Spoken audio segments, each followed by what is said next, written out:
look for some finalists today, though, as this is our schedule coming your way. Any series in particular, Brian? I mean, they're both bangers in their own right.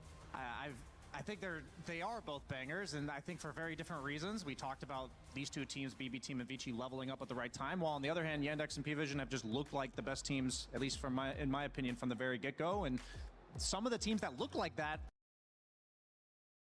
are not here anymore. So these guys have been the most consistent of all and most dominant as well. Yeah, and if you guys at home think you know who's going to win in today's semifinals, make sure you head over to esportsworldcup.com/play to get your pick'ems in, and there's tons more action on the site as well, quests, for example, that you can complete there as well. It's gonna be a little bit of a gamble though, because anything can happen here on stage today. We have two beautiful series, and I know that the second series of the day with Yandex and P-Vision, those are and have been the tournament favorites coming into the whole event. But for our Sony story of the day, we went for the other one. We went for BB Team versus Vici Gaming. Both of those teams, except they're late bloomers. Yes, they are, and again, this is what matters. Like, you have to peak at the right time. I know I sound like a broken record, but this is what I had to tell my teams when I was competing, what I had to remind myself every day. It's like, it doesn't matter. Like, you don't start, you know, we have this, the rabbit and the turtle is like a famous French fable or whatever, where it's like, it doesn't, at the end of the day, the turtle finishes the race, and this is what matters, because if you start too quick and you're too speedy, you burn out, you get exhausted, you get tired, and what matters is, did you cross the finish line? And at this point, yeah, maybe, you know, Yandex, P-Vision, there must be some sort of fatigue perhaps, because they have been on top of the game for the entire season. And again, when you dominate the Dota scene, everybody's looking at you. You have to reinvent yourself constantly. You have to figure things out, get one step ahead, you know, and it takes a lot of effort. And on BBT and Vici Gaming, a little bit more under the radar, less pressure, especially for Vici Gaming. So, and I'm just, you know, David versus Goliath. I'm always on the weaker side of things. I think the other side of the bracket. Everybody loves the underdog. Exactly, and there's some beef also between both sides of the brackets, because like every time we get an interview from, you know, the bottom side of it, they're like, yeah, I mean, whoever wins this year will just win the whole tournament. It's like the other teams aren't even here. So at some point, just show them who's the boss here. Tes. Assalamualaikum warahmatullahi wabarakatuh. When you fall behind early, there's a lot of different ways to respond to that. And Vici Gaming, when they played the group stage, they played against Team Spirit as well as P-Vision, and those games were not close. Like, they looked like completely out of their element. They were a team that I had high hopes for coming into the tournament. I did lose faith in after watching them in the group stage, but when they fell behind early, they did not give up. They had the mindset to come back, come up with creative ideas in the meantime, and so how you rally back, I think, says so much about that, because you can easily fall behind and just think, there's no way I'm catching this guy, he's way faster than me. Yeah, we're gonna focus our attention on BB Team first. This is a team that, even though late bloomers this tournament, they have been steadily doing well. Whole year round, took one title as well, a lot of top 4 placements, including last year, but they've never really been able to properly, dominantly reach that #1 stage when it really matters.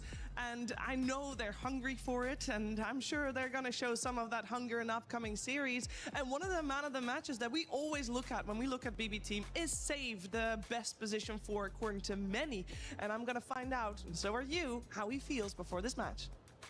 All right. Hello, I'm here with Save from BB Team. You guys knocked out LGD, you knocked out Enigma. Both series looked pretty easy from your guys' perspective. Is that how it felt playing those matches?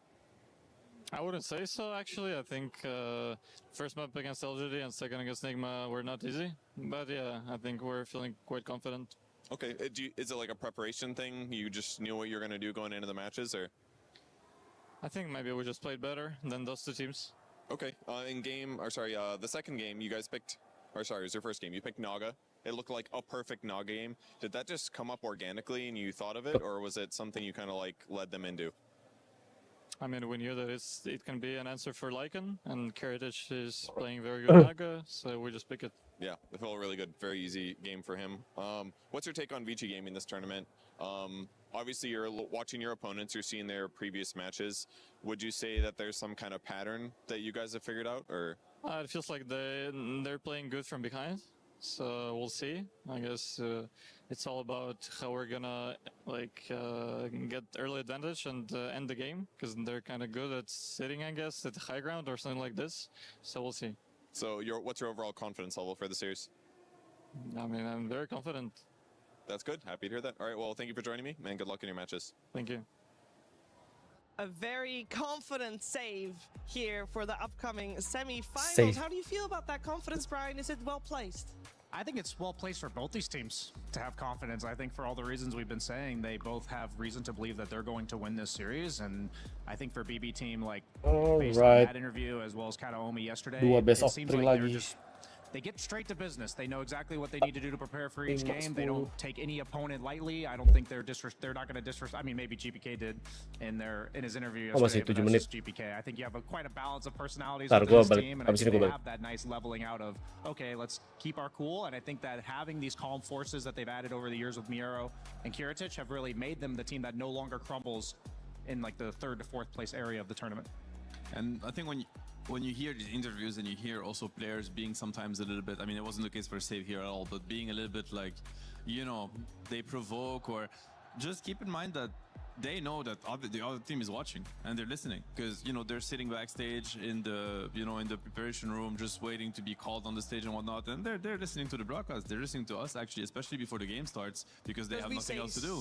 We say such smart things. That's why they're listening, Seth. They pay much more attention to what the other team's players are saying. So if you can get in their heads a little bit, if you can tell them that you feel like you're pretty confident and it's gonna be a pretty smooth thing, it kind of depends, you know. What do you want them to hear? What do you want them to know before you have to play them? I think for both teams, it is well said, Brian, that you're saying they do not underestimate their opponents. They are very much, not necessarily like too selfish, but they are very much both teams that focus mainly on themselves and how they come into a series rather than what they think the other team will do. Yeah, absolutely. I mean, I think what Save said, BB team's always been a team that relies on, or not relies, but reliably gets off to an early lead out of the laning stage, and he even gave respect to Vici Gaming and their ability to stall out a game, come back, and in other words, basically he knows the story that he thinks he's going to see. He has set expectations for himself that it's not going to be easy even if they have that favorable start, and I think at the end of the day, setting accurate expectations is a skill, and I think these top tier players are very good at it. Yeah, they are very good at that. We're focusing our attention on the challengers here with Vici Gaming, making it top 4 already. This is a squad that many would love to see go all the way. It has been quite a while since we've seen a Chinese team on the podium. Can Vici Gaming do it and break the trend that has been happening? A lot of people are hopeful for that. Let's find out how they're doing going into this best-of-3 elimination series as we hear from Shiro. Guys. Hello, I'm here with Shiro of Vici Gaming. Shiro, I would say that you guys are the fan favorites of the tournament now that you've had 2 upsets. I was wondering how it felt yesterday to win your series. Shiro，欢迎参加我们这次的赛前采访。你们现在战队呢，算是观众和粉丝最喜爱的一支战队了。那昨天你们在打法老的对战当中获胜之后，你们感受如何呢？大家都非常开心嘛，然后很期待今天的比赛。I mean, everyone was super happy about it, and we are all looking forward to our match today. That's awesome. You did play a Spectre yesterday in Game 1. You bought Aghanim Scepter. I was surprised about the item because I haven't seen other people buy it. So I was curious why you bought it. What did you like about it? 那在昨天比赛当中，你当时选出了一个幽鬼，而且你出了 A 杖这个装备。那 A 杖这个装备，我们至少在职业比赛当中很少见到了。能跟我们大概说一下当时这个出装思路吗？这个出装思路可能因为比赛上那个幽鬼比较少吧，但其实在欧服的路人当中，这是个很常见的那个出装。Well, this might be like a item that we rarely see in pro games, but I've been playing a lot of EU pubs, and this item is actually pretty commonly bought among Spectres and the fact that we don't really get to see much Spectre in pro games these days, but it is it's not such an uncommon buy. What do you like about the item? What is it good for? 那具体你喜欢 A 杖哪一点呢？就是当时为什么会选择 A 杖？首先它可以减少那个大招的 CD 嘛，然后它还有一个2秒钟的控制，那个控制配合大晕锤会产生非常强的效果。Well, first of all, it does reduce the cooldown on Haunt, and the fact that it provides like a 2-second long CC, which would combo into a Abyssal Blade for a very, very strong control, for a very, very strong disable. So yeah, it is a good item. Gotcha, that makes sense. What do you think is going to happen against BB team? Are you confident? 那你觉得后面对战 BB 战队有多少信心呢？我觉得今天会影响他们。I'll say we can beat them. Okay, good to hear that. Well, thank you for coming and good luck in your upcoming match. We can beat them. I'm sure both teams are having that in their heads right now. For this series, it's actually pretty cool that I think for both of these teams, Seb, the main focus will be on the offlane for both teams. Is that correct to say? Yeah, I think so. I mean, everything is going to matter a lot, but to me, I think it's been also like one of the, I guess, silver lining of this whole tournament and the meta right now. I feel like if your offlane is overperforming, and actually it doesn't even mean winning their lane, it means like not feeding, I guess. Then you have an edge already, because like it's I think the toughest lane to navigate right now, and we've seen a lot of games just maybe not being lost, but have a really rough start just because of what's happening on your off lane and how dominant their safe lane is starting game. And now obviously with the gate plays, it's like we see these safe lanes like they have a smooth sailing, then they start gating, they start messing with the other safe lanes. So it's like it's a damage control situation, and I think Vici has shown that they're able to do it pretty well. So is BB. So I mean, I don't know if it will actually hurt one team or the other, but they definitely need to have that angle like covered.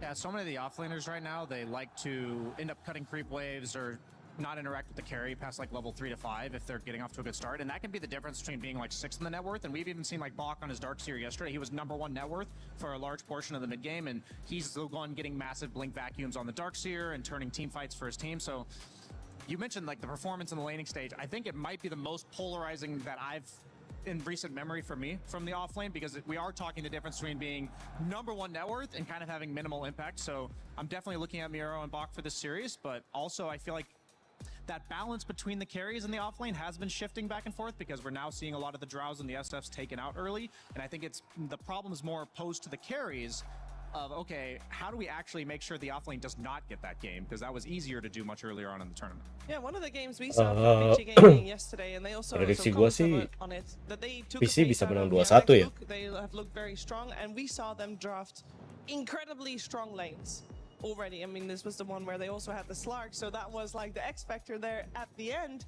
But overall, I mean, you had Coddle Beastmaster and Dream Protector Lone Druid. First of all, don't think they're going to get their hands on that.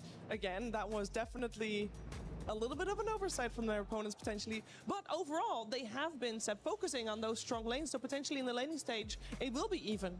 I mean, hopefully it will be. I'd still give BB team an edge just because of how good they are at executing that, part of the game.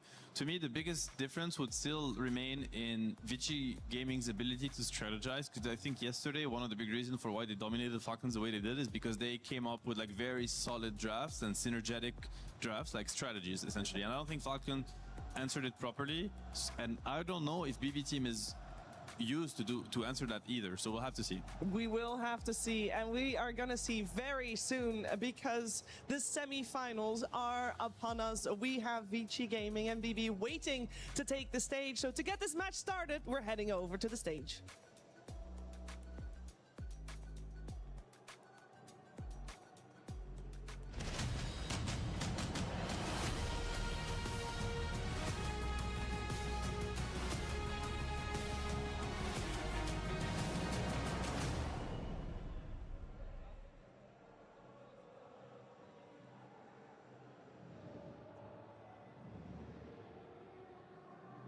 Slacks? Yeah? Yeah, what? Do we know who's playing the finals? No, bro, finals are tomorrow. Do we know who's playing? Okay. But when are semis then? Yeah, that's today. Today, like when today? I don't know, today, dude. Wait a second. This is Saturday? Yeah. All right, are we live? Hey, We're not live, bro. Wally? Oh my God. Slacks? I think we're live. We're not live, dude. Slacks, the lights are on. I can hear my echo. There's people in here. Okay, yeah, we're live. Oh, shit, we're live. All right, you're looking, yeah, okay, sorry, man. Ladies and gentlemen, welcome to semifinal day. How we doing out there in the audience? You guys live? Hello? Hey, there we are. They need a little bit of wake up just like me. Oke, yaudah, gue salat dulu ya. Nanti gue balik lagi. Ladies and gentlemen, welcome to our day here at EWC. we have got some good Dota today. Before we get into today, though, let's talk a little bit about yesterday, big dog. Yeah, I'm sorry to say this, Enigma Galaxy fans, but the dream is dead. Rest in peace. That just goes on. But you know what? That just means we continue with our games. We're in semifinals today. Quarters are done. You got to be happy with your performance so far. There's been a lot of dreams that have been crushed here alongside with the keys, and you've been very happy with that, Slacks. Absolutely. I love watching dreams crushed from the greatest teams out there like Falcons to Enigma, who we all wanted to... Boom! Shout out to Carrie Invoker, my friends, as we go in to our day here today. This is going to be pretty exciting. Many dreamers still here in the stage. Not many will be left after this, if you're asking me, because tomorrow there will only be 2 teams left for that grand final in our trophy, which we'll be talking about to no end as we get closer to it. However, let's introduce our first 2 teams in our semifinals. First up, it's BB Team!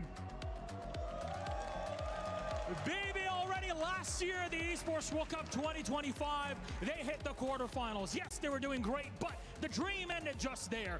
This time around, it's straight on to the semis. Even though they had to fight through survival, they're doing better than ever. They got dreams off the wazoo, but they're here to crush whoever faces them in these games. You've seen them focused, you've seen them ready to go, and so far, they have crushed LGD. They've crushed Enigma Galaxy, and today they have one more quote-unquote underdog that they're ready to put 6 feet under. No, it's not going to happen, my friends. We have seen many underdogs in this tournament go down with a whimper. But this team is different. I don't even recognize this team. This team looks nothing like they have before, and now they're coming to prove that Chinese Dota is alive again. Let's bring out Vici Gaming! Here they come. These men have fought through the hardest of teams and made them look like garbage. Today we will see if they are ready to put the next giant juggernaut into the trash, or if they'll be escorting themselves out to the airport. I think it could go either way. I am expecting at least an incredible series. No 2-0 in this one. Absolutely. I really wanted to go to a game 3 in this because there's just a lot of hope. BB team on the rise, back at it again in the season 2026. You got Chinese Dota on the other side that yesterday we've been hyping up. They hyped it up. They're the defenders of all this here, and I cannot wait to see it. So please, Vici Gaming, please, BB team, you may place your keys and get set and ready for your game. And I'm very much ready for this one because I'm sure there will be a lot of disrespect. None at all. They'll shake hands. They'll be happy with it. No, there's no disrespect here. Look at the teamwork, just putting the key down. Here we go. Nice handshake. All right. Well, ladies and gentlemen, we are ready to get the carnage started with this fantastic game. Underdogs versus the guys who put them down. Let's see how it goes and throw it back to our panel. I think BB team is a very strong early game team. Execute their drafts very good. I think we need to play map and play team fights to win them. What is happening? What? No one sees them? There's going to be a chrono onto 3. XM's going to follow up. Takedown 2 right away. Boom. Nowhere to go. You cannot hide. Chrysalis is gone. XM's just going to focus on Amar instead with that BK. Nice overgrowth. And the overgrowth on the 3 heroes with the Illuminate. They're going to kill the Gyrocopter right in their own base. Our route was easy in a way. I was actually surprised that Vici Gaming won against 1W, and then they won against Falcons. They're getting better and better with each series, so it's going to be a fun game for sure. I think we're kind of confident, yes, coming into this series against Vici Gaming. When he gets off a couple of spells, he commits and went for the kill on Night Stalker. The Night Stalker heals up, all dead with the grip, the control. Kirantik tried to do what he could, but Kirantik's fighting through it all. I mean, we're just gonna treat Vici Gaming as any other team. I don't think there's gonna be any special preparation. We haven't been, get championship for a very long time. Of course, we want to do that as a Chinese team. These 2 teams only faced each other once this entire season. Was just a couple of months ago. It went the distance. It went to that game 3, and at the end of it all, it was BB team that was victorious on that one, but it was close. Final word has not been said yet about either of these teams. I can't wait to see what they bring to the table in the draft that is coming your way very soon. Here with BSJ and Seb, we're going to try to give a little bit of insight on what we think might be coming. And I think I want to start with the mid lane, and I think I might want to start with Alina. Anybody want to have some insight on that? I mean, both teams are hoping to get it, I would say. I think I'd be really surprised if it gets through the pool. And if it does, you better be sure that there is like an answer absolutely ready, and you know, we'll see maybe like the hottest stakes on how to beat Lina. But essentially, if Lina gets through, it's going to be picked on 100%. We have, you know, Shiro and obviously XM, 2 Lina specialists, and on the other side there's GPK. I'm sure Kiritich can, you know, take a page out of Watson's book, and he's also comfortable on it. So yeah, no doubt this hero will be top priority. Yeah, I think it's funny that we're even talking about Lina, because day one, I don't think this hero was factored into drafts at all. I think as the meta develops, you have the ranged carries that, like the SFs and the Drows, that are the creme de la creme. They get picked every single game or banned every single game, and teams are like, so we see initially a Lina come out. I believe it was Yandex that ran it first, and we thought it was going to be mid, and then they flexed it to carry for Watson. And then Shiro does the same thing in his first playoff game, or first playoff series, and then people are like, wait, it's working as a carry, why not we just also pick it as a mid? And then here we are talking about it being a first round ban. I think the teams that are able to see those heroes played by one other team recognize the strength that it offered in the game and then apply it themselves. There's a reason that both these guys have made it here. Lina does end up getting banned, and because Lina has graduated to that #1 ban or round 1 ban slot, suddenly we're seeing a lot more lone druids and such stuff. I mean, I might be biased, but I have to say that, you know, when I put my mind to these drafts and how the meta is developing, I am 100% in agreement with every Vici Gaming read so far, and I think this opener to me looks like it looks really good for them. I'll have to. Personally, I think they won with Laundry yesterday, but I don't think Laundry did anything. I mean, in a sense, I'm sure he would have carried the game, but the game was like pretty much done by the time he came online. Like Slark was dominating, Beast Cuddle, they came. Like Amar talked about the game yesterday, and he said, I don't think this Laundry or this Slark even did anything. We had a Beast Cuddle problem, and Laundry is a really slow hero. Like this hero starts playing when he gets Mjolnir Ags, and this is the Beast answer. Like their take is basically, by the time you have these items, there's going to be a level 2 Dom Beast that would have taken all towers, taken Roche, taken Tormentor, and you're going to be playing from, you know, 10k lead behind with a first pick hero that will also be countered by our carry. So I very much love this approach. I personally think that this launcher hero is absolutely overrated, and that it should not... I'm going to, you know, take the gamble here that it's just going to go away from being first faced in the next games, and maybe even in the finals. So we'll have to see how they make it work and how they execute it. I think the Cuddle, okay, the Cuddle got banned, so they're not going to get their hands on Beast Cuddle. Obviously, the laning phase will be extremely tough for the Beastmaster, so let's see how Vici Gaming is able to maybe damage control this a little bit. Yeah, I think Beastmaster is a very interesting hero conceptually, because I agree with everything you said, by the way, and the hero's win rate is 42% for the event. And I think that's because the hero is so polarizing in terms of, does it get shut down in lane and just have virtually no impact? Or does it literally consume the entire map, taking every single objective, as you mentioned? And the teams that have utilized it to the best, I think there's a reason why it's such a scary pick, despite its win rate not representing that. And I don't think every hero's win rate is indicative of its strength in the meta itself. And we've been seeing Helm Dom on every offlaner pretty much, maybe other than like Axe. We've been seeing it on Darkseer, we've been seeing it on Centaur. So it only makes sense that the Lycans, the Beastmasters, will come into play later on in this meta. It's easy to say that in hindsight 2020, but Wyvern, a common I'd say counterpick to both of these heroes, the Lone Druid for the percentage HP on the bear, but also the Beastmaster because you can actually kill him with his own summons. It's a... Like, I like the Wyvern pick. I think we've seen it work pretty well against Lone Druid, even though it's not as good as what it used to be. And I mean, it's very good in the early game. Stops being, you know, it's a little bit worse once Lone Druid plays with Ags, obviously, because there's no such thing as killing the main. But still, you're gonna love the Cold Embrace in a game like that. I also want to mention the Vici Gaming bans. I think they're very much on point. Like, Centaur is finally getting the respect the hero deserves, in my opinion. I'm surprised we haven't seen it first phase banned by teams. Everyone is dominating. Like, all the most successful teams are just crushing games with it. Like, you think of DM, you think of Miero. Like, they just pick this hero early, and it's always doing its job. It has incredible early game, great late game. Lina's out, as we mentioned. Kez, Kiritouch, he even said in an interview, it's my absolute signature hero, so whenever I play it, I feel like I'm just going to win the game. So very well-targeted bans from both teams, in my opinion. So they're kind of forcing each other's into like the second plan, if that makes sense. Yeah, absolutely. I think I disagree with everything you said. Like the read from Vici has consistently impressed me during these playoff stages. They made such a significant adjustment going from the group stage. I just can't overstate that enough. I'll happily be a broken record on that one. You know, for me, Wyvern is, I feel like she's kind of in the category of Witch Doctor, where she's meant to give you a little bit of sustain in lane. She's meant to provide you with some sort of damage output that helps you take down these really high HP heroes. And then on the other side of things, she's a little bit less aggressive, more on the counter initiation side of those things. But then people have been diving deep into the ranged carry hero pool.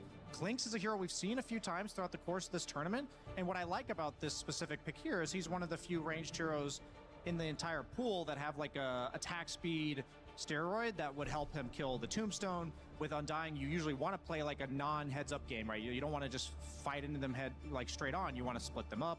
You want to flank them and burst them down, and Clinkz is perfect for doing that because he's going to save the guy in front. Yeah, and we've seen these Undyings, right? Like they become a problem, very early in the game. It's like they're just standing there, and they have, they have Blink Dagger, they have the Shard, they have BKB at times. So I really like this like overwhelming amount of physical damage approach, where it's like you just kill this hero. Like you don't let him basically break your formation by just being there and running at you, spamming DKs. I think you just have to burst the hero down. It's not that tanky, like it's deceptively tanky. Undying has a really bad strength gain actually, and even when they're like high level 15 or something, running around with Blink BKB, they're under 2k HP, which is very little for strength heroes. So good approach in my opinion. I like the Clinkz pickup. They go for the GPK puck. It's a very strong pick. It didn't, like, funny enough, it's kind of slow, right? We criticized Puck for being a slow hero and saying that, yep, we saw Lorinov yesterday, one of the best Puck players also out there, and he was like struggling to really enter the game, and by the time he did, the game was kind of over. I'm just a little bit worried for BB team because they have exceptionally good lanes, that is true, but they have Longed Puck, which I think are two of the slowest cores in the meta right now. And maybe that plays a little bit in Vici Gaming's plan of like delaying the game. You know, we heard their interview, like they're saying that they know that the early game might be a little bit tough for them, but if they weather the storm, they feel confident. Now, you were talking about preparation coming into this series. I agree with everything you said about the slowness of their lineup. I think XM is historically one of the most counter-picky mids players that we've seen, and we saw his Slark versus the Ember Spirit yesterday. I know I wasn't in the game, but I respectfully disagree with Amar on the Slark's impact. I think he literally removed Malrine from the game, and I think a lot of times the mid laner rotating on the Beast is the one that's meant to slow him down. So I think the pick for XM is not only does it take out the puck, but does it enable the Beastmaster, who's already in a bit of a tough lane against the Lone Druid. Very tough lane. I guess I was underselling that one. But what I was looking through is that Vici Gaming haven't been in a draft yet where XM has been against puck with the counter pick. So Sniper is always the historic one, which they did take out in the first round, but I'm wondering, have they been cooking something? Are we going to see the Slardar? I'm almost surprised it's not banned. Maybe that's a bit of disrespect to XM as a player, because they used it against Puck yesterday on BB. Yeah, and it actually is very good against the other heroes. Like, I really like the Slardar idea. It's amazing versus Lone Druid. It makes actually the bear like killable at any point. Like, it now turns any kind of duo of hero as like bear killers, which can be a problem. Same, I mentioned how you need to be able to kill this Undying before he gets like armor items, and even then I think Slardar will kill heroes through armor items. Like, it's just an overwhelming amount of damage, and synergizes greatly with their heroes. So we'll have to see. A hero that I'm wondering could come is Necro. I don't know if it's an XM hero, but we've seen Nigma utilize it against Puck, against Ember, against Earth Spirit, and they just dumpster the mid matchup. Necro's very good against Undying, very good against Lone Druid. This is a hero that could, I think, damage control the early game and help Vici Gaming kind of group around him. This would turn their lineup into like a push lineup, and especially with the help of Wyvern and Tusk, it's going to be just really hard to take him down, because they, as BSJ mentioned, they removed a lot of the counters to Puck, right? There's no, they even steal the stutters. So that's probably why they actually let it through the pool. So good of them to have that planned out. It's not the easiest lane, I have to say, though, versus Clinkz and Wyvern, but again, it's what we said. Both offlaners are just going to to their fate, their destiny, which is, you know, struggle in lane, buy regen, and hope for the best. I'm leaning even more so towards the Necro. They've only played it once on Vici this tournament. It was for Shiro, so they, you know, XM, he has proven, though, that he can just whip something out of his pocket that he hasn't played in some time and absolutely demolish with it. Slardar is not only a good block pick because it would have been good for Vici, but it's also insanely good against Klinks later on in the game with the, you know, a lot of times, even if you have Dust, Klinks is just so fast at getting away. Slardar can blink, stun you with the Crush in the Shard, which automatically reveals you and will represent the burst. This game is going to be so much about who has the vision, who initiates on who, because both teams have so much burst and so much, like, just, I'd say only need 1 or 2 items on every core before they're almost fully activated. So when I look at this pick for XM, yeah, I'm really liking Necro. I don't know what else there is that functions well in the game versus Slardar like and Puck.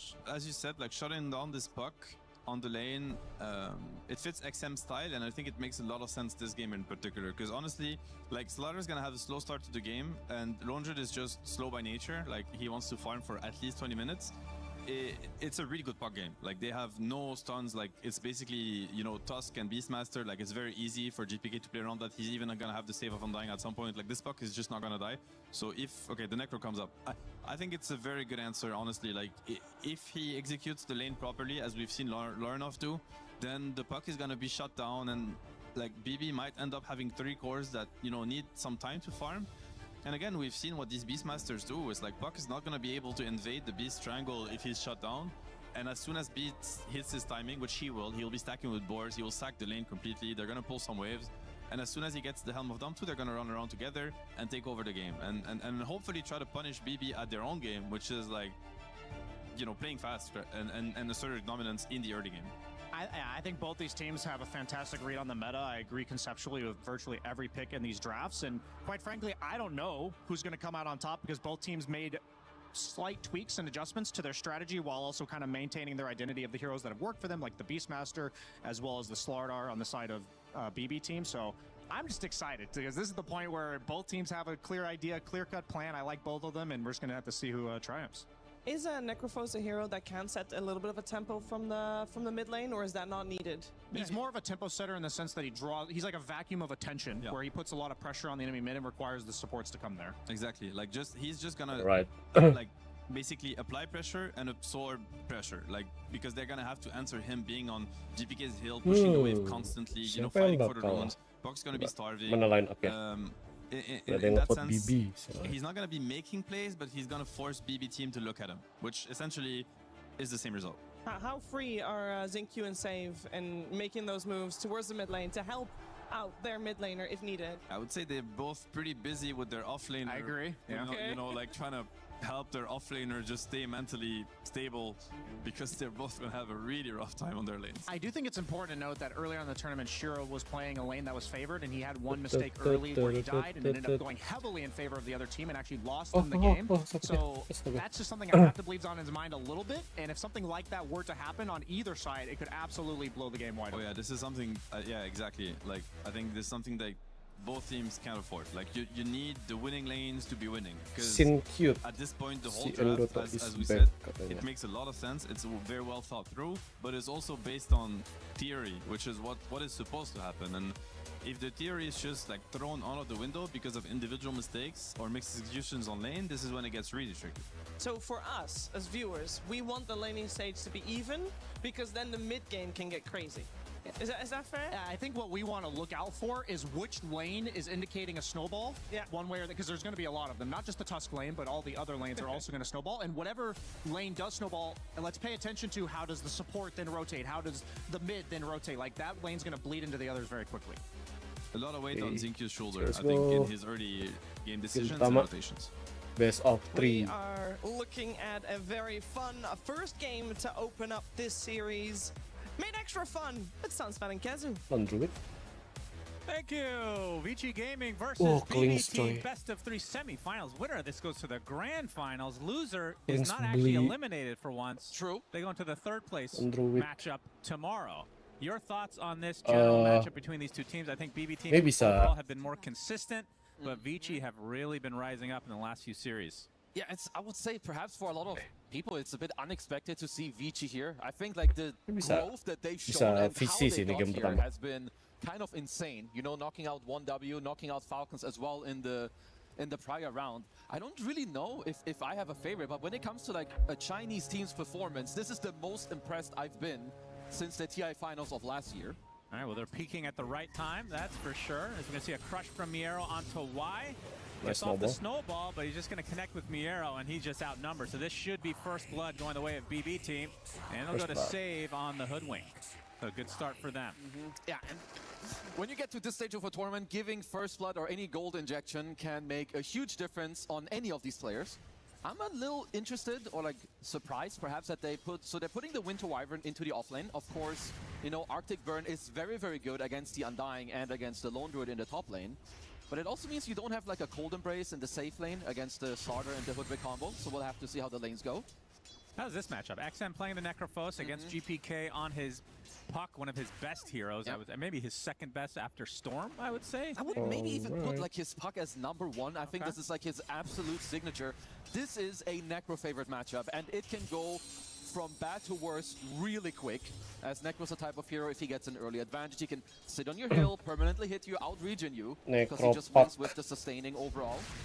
Late game. And looking at the rest of BB team's lineup, Lone Druid, which has been a hit or a miss in basically every game until yesterday. Yeah, actually it's been mostly a miss until yesterday, where we saw the Bear kind of appear in the mid-game, while the rest of the cores actually carried him. Yeah, they were kind of winning without him, like in a way. But is that the requirement for this hero right now? I don't think your team needs to win. If they can stabilize the damage control, I think you're happy. If your team is winning, they're like giga overperforming. Yeah. We'll see how he ends up shaping the kayak si ininya bakal adu farming sih, Kintic sama XM. Sorry bang, gimana kabarnya? Baik. Gue belum pasang saweran. It's very, very good, and they talked about on the panel too, right? Puck, overall, while it is one of GPK's best heroes, the hero hasn't looked phenomenal. You know, it's one of the few tournaments where the win rate isn't that good. You're starting to run into damage problems, but they have a lot of damage amplification, right? You have the Boomerang later, you have the Flesh Golem damage amp, and also the Corrosive Haze. And you can see that, at least for now, GPK is doing a very good job at this early game. Basically an even start for the Puck v Necrophos matchup. It's going to be both sides getting the water runes as well. In terms of rotations in the mid lane, which team do you think has the advantage with not only the supports that can come and potentially get a kill, but also being able to leave their offlaner or whatever other lane, even the safe lane alone? Honestly, it's maybe not that different for both sides. Like, I would say like Tusk Beastmasternya really like leaving nangis their sih. lanes. I'm not sure if Beastmaster lagi we'll see nangis. that much from both Jinkyu and Kato. Gimana Lenen kabarnya, sehat gak? The zombie is there a little bit more slow, but overall, like the other annoying thing for the Necro, or for Puck against the Necro in this matchup is that by the time you have Coil, usually Necro is like nearly full HP. He's got like a 20 wand ready. He's got maybe even a raindrop, a fluffy hat. So it's very difficult to move to this lane.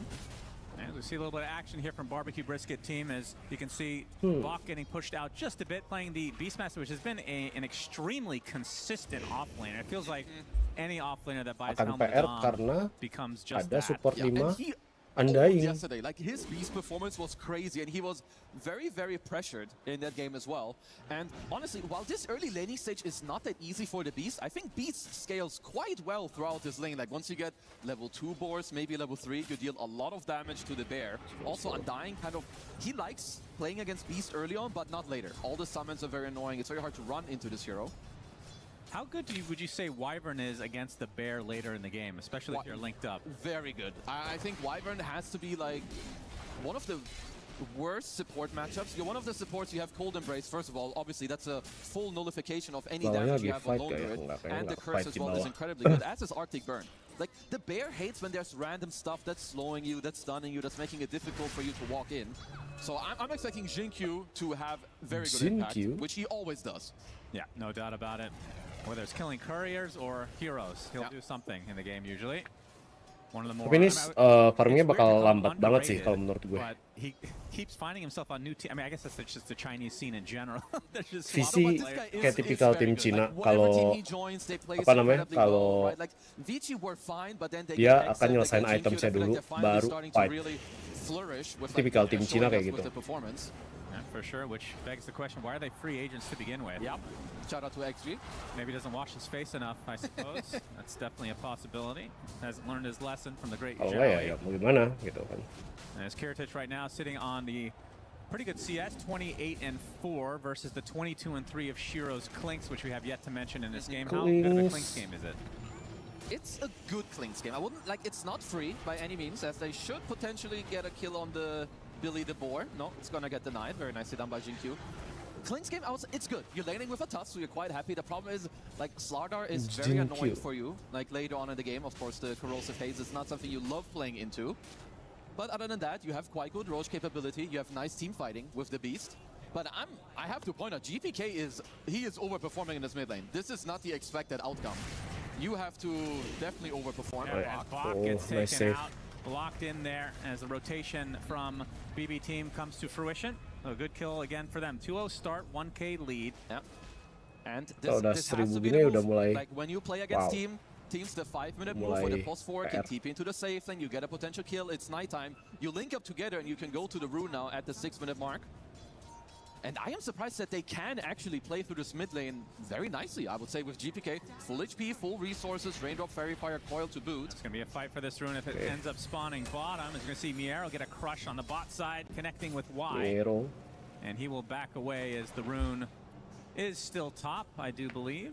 And it'll be a haste for GPK. So first power rune going the way of Backstreet Boys team. Let's see if the Boom Squad can make use of this haste rune, because while Necro is very good and he can be static, right, in the mid lane, he's not that good at like responding to side lanes. He's very slow early on until you have travels, and you don't really want to move like so much around on the map. And with a haste rune on Mr. GPK, of course, you can look for some openings.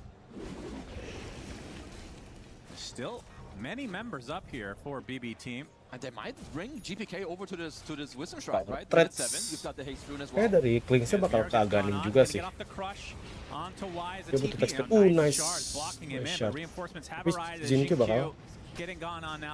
bakal mati sih at the end. Is going to ensure the kill. Although has to be a bit careful, gets off the crush and the inevitable kill onto Jinq comes to fruition. Katomi, we've seen this not too long ago. The Undying is very good in these engagements. Puts down that tombstone as the Reaper will bring the Undying to his grave. The axe is coming out. It's XM getting extremely low. Oh, nice snowball. Snowball's going to save him for the time being into the lone druid. Oh my!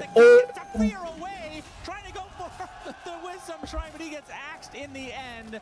And after all of that, Bach retains. Yeah, they still have to kill these pesky zombies. No vision on the tombstone overall. Very, very close. Honestly, by nearly everyone involved, without that snowball, XM definitely dies way earlier to Kiritich in that rotation. But GPK, top of the net worth, as is Kiritich on the Lone Druid. You know, the Lone Druid is maybe a bit more expected. But the fact that B-Square team here has a top net worth at this stage against the Necro, that is not normal. You say the Lone Druid is expected. I feel like every game, including the one yesterday where they won, it's been bottom net worth the entire game until like maybe 40 minutes. Player issue. Okay. I think this. I've been very impressed with Kiritich, who, you know, when you talk about the experience-wise, you know, for BB team, I would say he's the least experienced. All the other people have played multiple TIs, have done very well, like all the EWCs. Yeah. But Kiritich, he's been really, really stepping it up. Double. Yeah, as GPK will find himself a couple of bounty runes, not too shabby. Has the damage runes still bottled. As we'll see what UC gets out of that.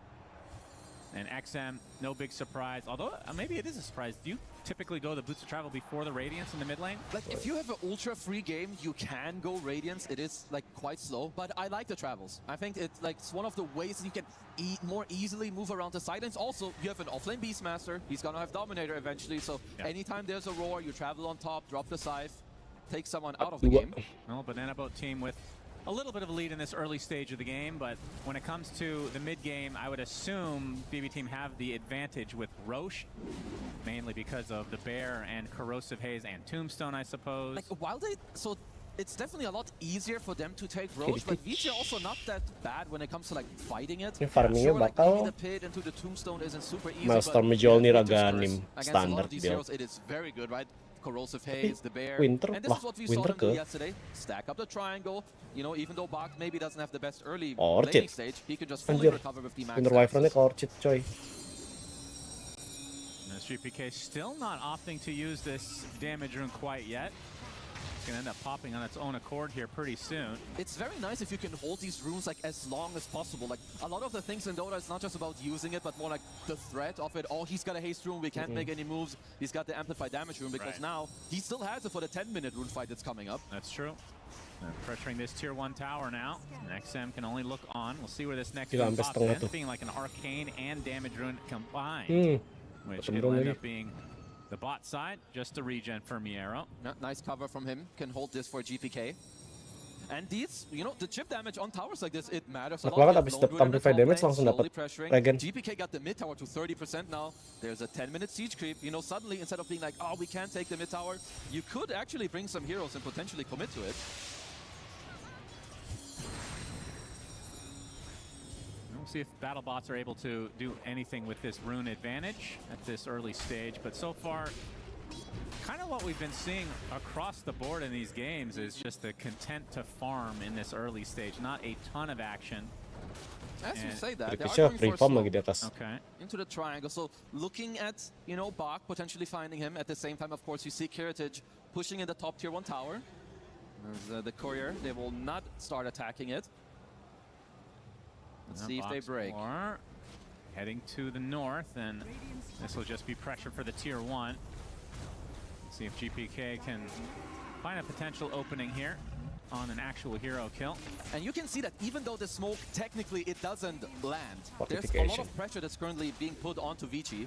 This top tier 1 is dying. They're looking for a play down here onto Miero. Nice shot. Onto Miero. Just a little bit of chip damage. Can't really threaten his life at the moment.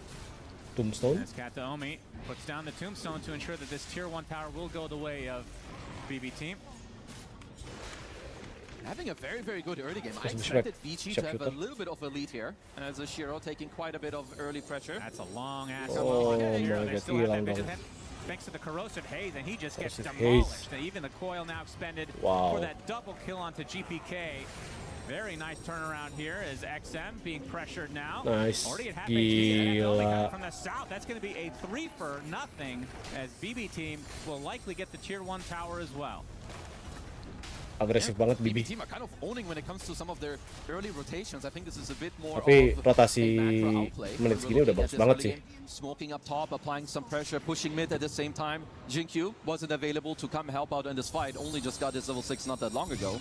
And the 3K lead this early on. And, you know, we talked about it before. Sure, Puck in some games doesn't really pop off, but first of all, it's GPK Puck. He won a matchup that he shouldn't, and he's got a lot of backup. Yeah, definitely being more aggressive now.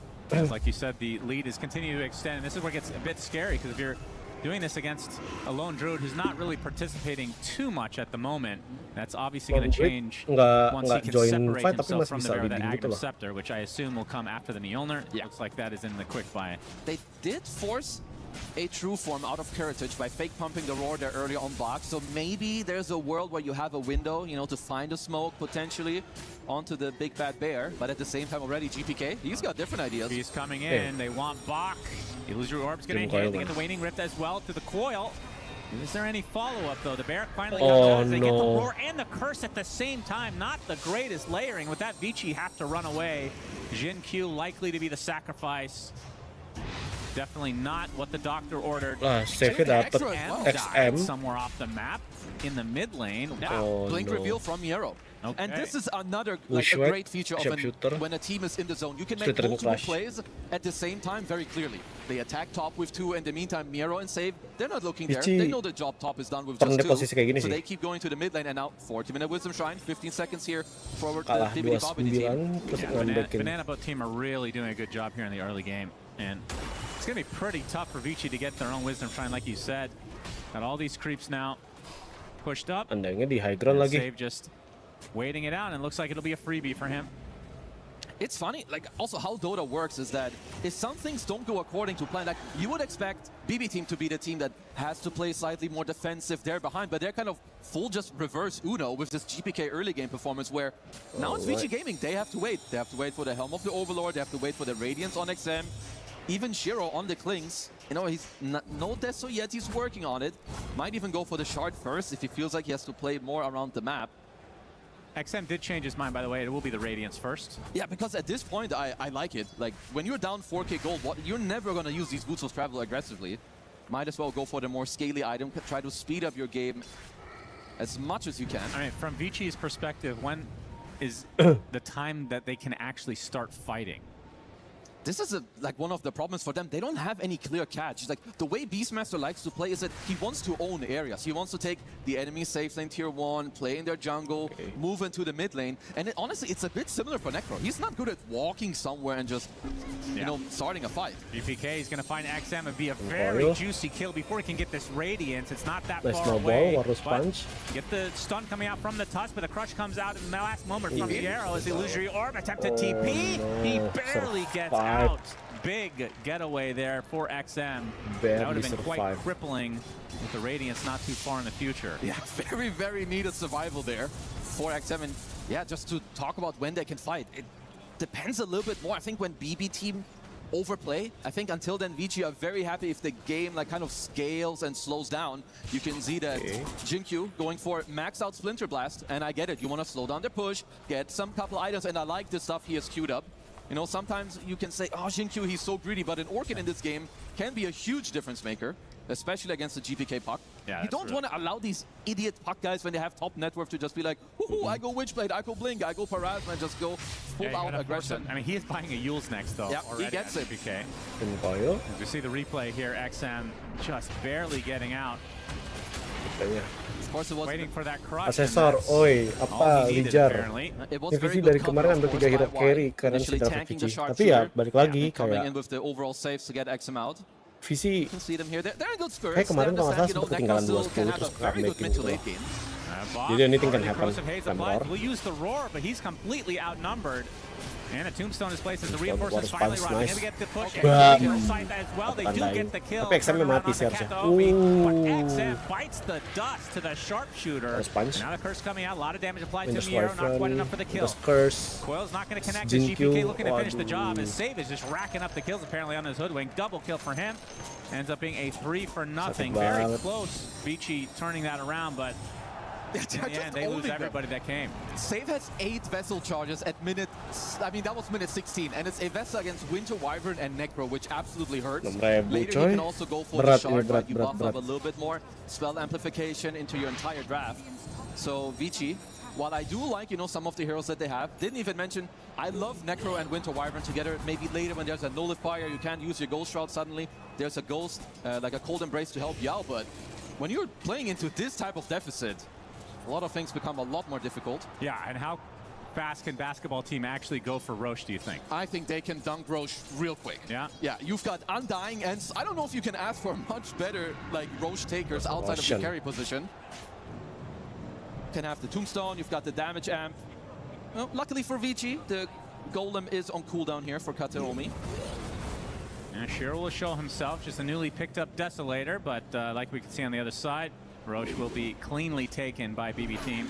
And I like this too, from GPK. You know, it's about some of the small things. You know that there's a very small chance Vici contests this Roche. Even if they do, you can just TP like GPK is doing, as they want to hand the Aegis. But in the meantime, he was defending the top tier 1 tower.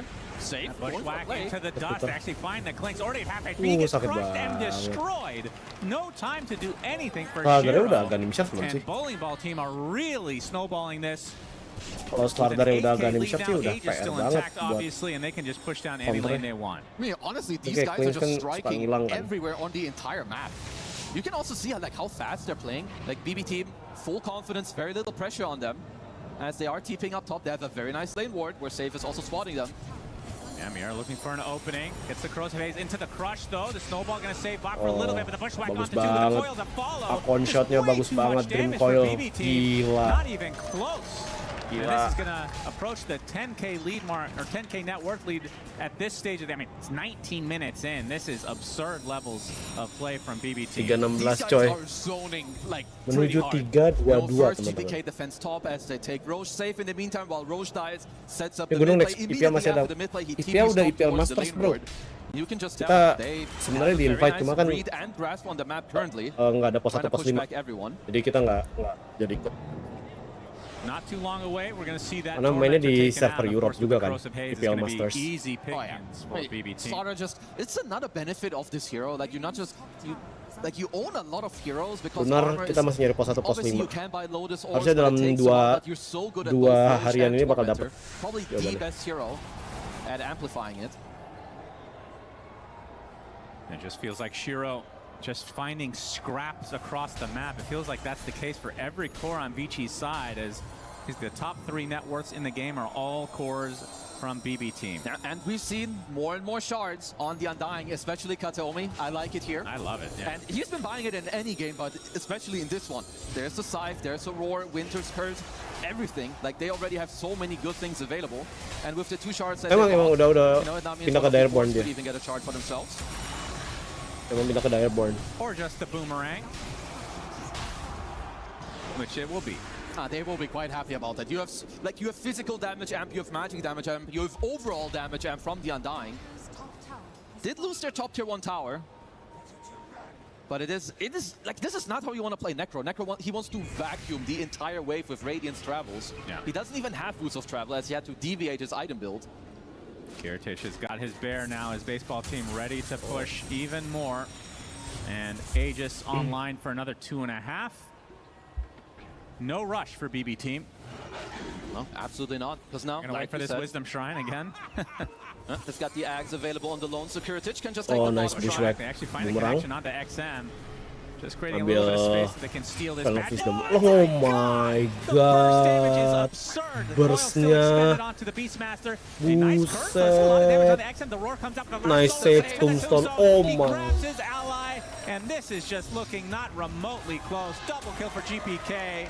Looking Harus for call Shiro sih. backside. That's the Udah nggak bisa sih. only member of Vici able to get away at this point. And GPK picking up his shard in base. He just picked up a 21-minute shard at the enemy fountain. This game, like, Gila, without absurd. throwing any shade, it looks like they're kind of smurfing on Vici Gaming. And this is not an easy thing to replicate by any means. BB team they're just owning everywhere. Look at this kill on XM. It's basically, it's save and coil. That's it. Sharpshooter into crush. Boom. Or GPK actually Gila, getting di that ulti one. dari Shrine of Wisdom nih coy. Good connection though. The Terus curse di into save the pakai eventual tombstone. war. Great layering, but you see the soul rip, the tombstone, just too much. They need this Orchid on Jinkyu. It is one of the small ways you can save-nya wicked 6 sih. You can maybe ajak main aja Bang harus jadi pos 1 buset. and like snowball through, catch him on the way down, or maybe you can Orchid the Undying while the fight is going, because then actually you would get a kill. But yeah, Habibi squad, they are Bau-bau final BB Yandex. Tenang, masih ada game 2. Masih ada game 3. He's starting to wake up because he has Aghanim Scepter, so his bear can do his work. Mira looking for a random crush, not able to find a connection, but they do find the coil onto Y. As Kateomi is there, Bushwhack actually hits from safe. He has been all over the place by number 1 support, by the way. Just saying. I'm with you. This guy's good.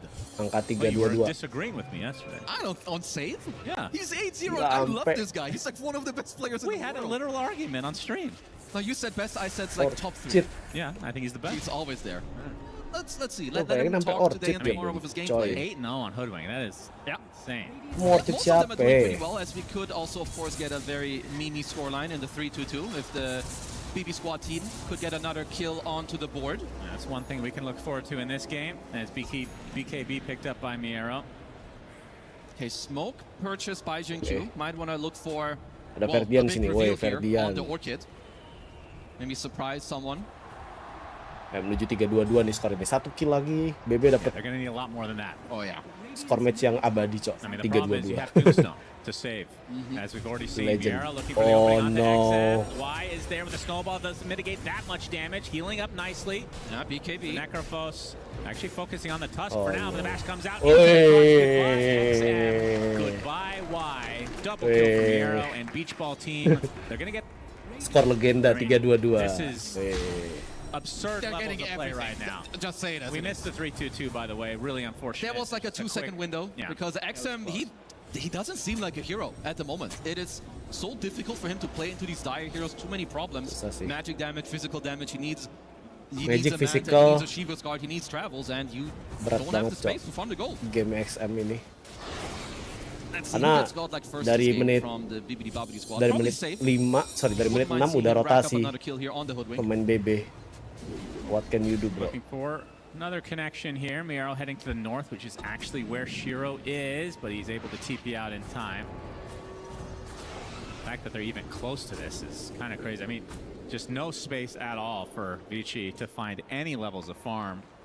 And Black Bear team, I mean, speaking of the Bear, finally getting online, and this is when things start to get even crazier. Akan susah banget sih buat PC buat comeback kalau udah kayak gini posisinya. Susah Druid. Yeah, and honestly, their base push later, like if they want to force, they absolutely can. You have the Apa Bear, yang you bisa have nge-counter Solarus, you mereka? can drop Klings a belum ada you item have a Solar Crest on bagus. safe, who's currently queuing up a Vlads as well. Speed belum You know, ada. just all the Cuma little ngandelin types Deso of yang buffs and armor and physical damage-nya amp you juga can ya udah pump karena belum into your ada Bear. kill count jadi masih 0 bonus itunya, bonus damage-nya. See what Vici are up to here. Looking for a smoke. But overall, BB team have done a very good job when it comes to the map. Like only giving up 3 kills. It's not like Vici aren't looking for them. They have a Winter Wyvern with an Orchid, a Tusk with a Blink Dagger, and a Desolator on their Klings. Klings-nya.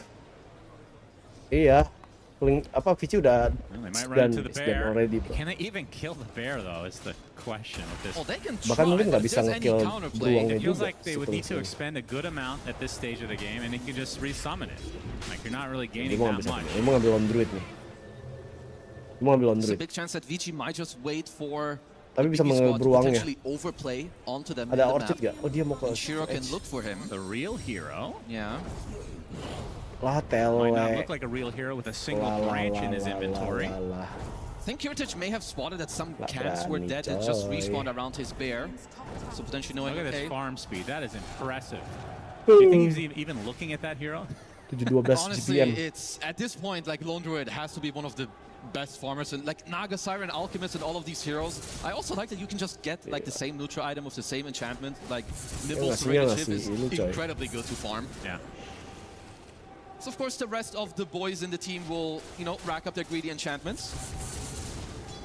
So Blink on Jin Q is what he currently is eyeing up. You also got a Blink on Y, so you at least are getting a little bit of mobility on the supports here. I mean, I wonder what Bak is gonna buy. Saving a lot of gold on the Beast, maybe just like a straight up AC. I think that could be quite good. Like try to just overwhelm them with minus armor on the Deso and the Beast here. And not often you see somebody with 4K gold in this position. Yeah. Just goes to show that, you know, you have to find those moments and opportunities in the game to be creative. Maybe find some of those items that in other games you would never entertain buying at this position, but maybe here you have to. Yep. And you can see BB team just farming the map. They can go for Roche anytime they want. And then that's when That's a Bear. roar onto the Bear. Might be able to get life number 1. La la la They la will la not. la la la So la. that's the state that Gila. BG Gaming are in right now. In fact, La la la la la la la la la la la. BB team, an ice curse La, on la, the buck la, with the la, orchid la, to fall. It's a lot of damage. Gets Oh, off the nice Yule's heal. going to dodge the snowball as a result. The Tusk just drops. Call lah bro. As a Sudahlah. random member, Sudahlah. 3 dead Itu for sudah. Vici. Sudah tidak bisa bro. Very bursting team just continue the pressure here. Betul. Yeah, Arcade Next just owning match through this entire map, right? P-Vision versus TY by the way emang Gemis Komanja. I don't even know if he really looked at this play. He's just, you know, staying in the top lane, trying to Tapi farm gue out, mager waiting for a nobarnya better cok. opportunity. Jujur. Kenapa ya Definitely a bit kira-kira of a gue misplay earlier, not having any detection against the Bear, and then just getting counterplayed. They're doing this without Aegis. They realize how ahead they are. Gonna force out the fortification.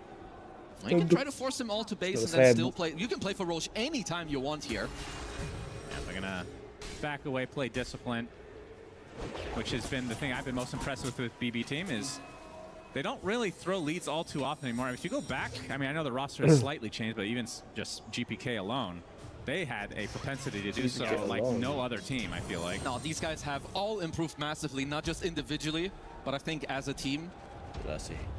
And not just gameplay-wise or like your, you know, the skill. It's also like the mentality and what you're working on, what's important in Mungkin bisa the game. jadi momen comeback. When is the last Kalau time Vici BB-nya got a kill in this game? nge-throw Like ya. 10, 15 minutes It's been a hot minute. And even the Bear will count that as a kill at this point of the game. Terus ruang satanik. This could be something. This could be an opening for Vici. Tawan dong. They are smoked up. Oh, pecah, You can pecah, see GPK pecah. popping the smoke on a couple members, kena and BB stun team ya, gonna play a little bit Bearnya. safe. Wait for Seruan Vici satanik to make sama a WhatsApp move, ya sih, potentially. itu sih setuju gua. still not in any huge hurry. Don't want to take any chances for the bucket barfing team. 19K lead with the smoke. Well, Vici should be happier if Roche ends up going to the top side of the map. I think maybe if you want to like play with some buybacks or do something. We have a smoke on smoke action. They are dodging each other for now. I need to see where Vici go here. Are you going to go through the gate to like end up top? Are they just waiting for some Tormentor play? Is it like to go all the way around? Okay. Well, Rose, she does belch. She's going to go to the top in 10 seconds as a double tap onto Y. Holy Jesus, this is absurd. Cuma tinggal call apa susahnya udah nggak bisa coy. Onto the single target. Is the Ghost Rock going to keep him safe for now as XM. Oh, Ganim udah ada Ganim. Slarknya udah Ganim. Klingsnya Ganim. This damage is just too much. They are just dropping like flies. This is not remotely close. GG's called. BB team take it. 30-3 is the scoreline. Wow. Not remotely close. No, that is a very unexpected stomp. Like from what we've seen from Vici in the last couple days, they look so good. But here, I have to say, I think there's a big outskill going on. I don't mind the draft at all. But GPK putting on a show. You know, the whole blockbuster team here kind of just showing up together, winning all the lanes. Perfect movements, giving up only 3 kills in 30 minutes.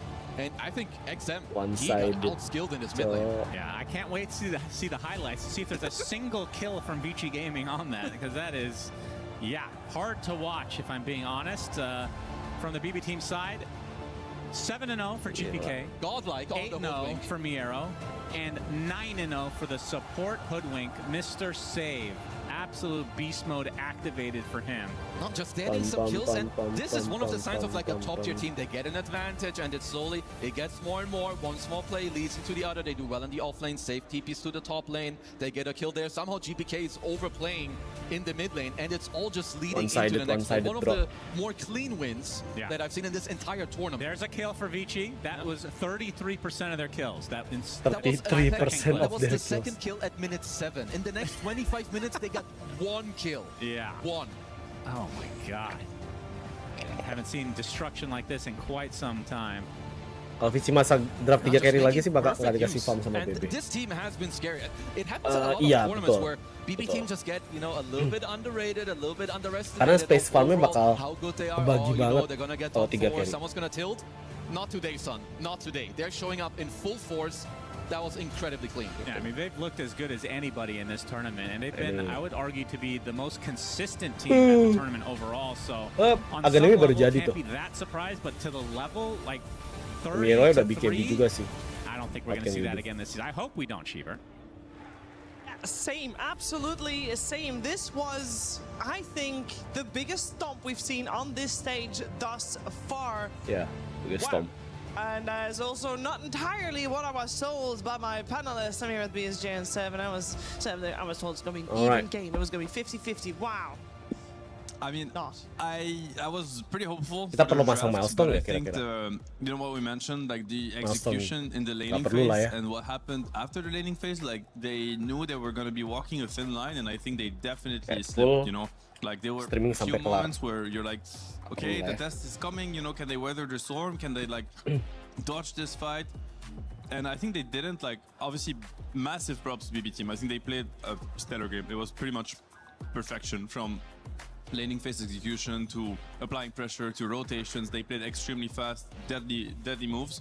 But I also feel like Vici Gaming, like I don't know if you agree with that, Brian. Like there were moments where you're like, maybe they're not warmed up or something. Like it felt a little bit sloppy at times.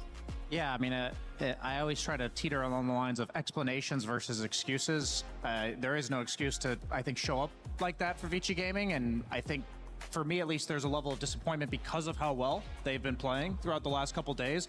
They did show signs of what we just saw in the group stage, and that was why I thought they might go out a bit earlier. Then all of a sudden the vibe seemed there, the execution was there against top tier teams. It's not like they haven't been tested throughout the course of this playoffs, but that probably also makes me want to tip my hat to BB team for they've done this to other teams as well. So there must be something special about them. I think for a game like this to happen in a series with two teams of this caliber, one team does have to step up while the other team has to step down. At least a little bit on both directions, and I do think, man, that was a clean game from BB team.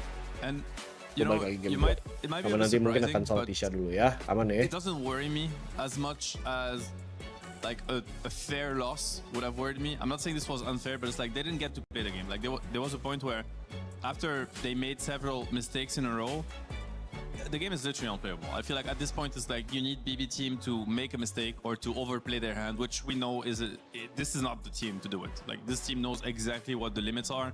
Like they push the aggression exactly to the point where it's supposed to be pushed, and they don't take a single step forward, like beyond that line. So in that sense, I feel like Vici at some point it was just too much, and the game was going in a direction that they couldn't stop anymore. So like I wouldn't count them out for game 2 is what I'm trying to say. A flawless game for BB team. On the other side, I do want to, I mean, okay, we can be critical on Vici Gaming, of course, because we are expecting a higher level of play than what we saw.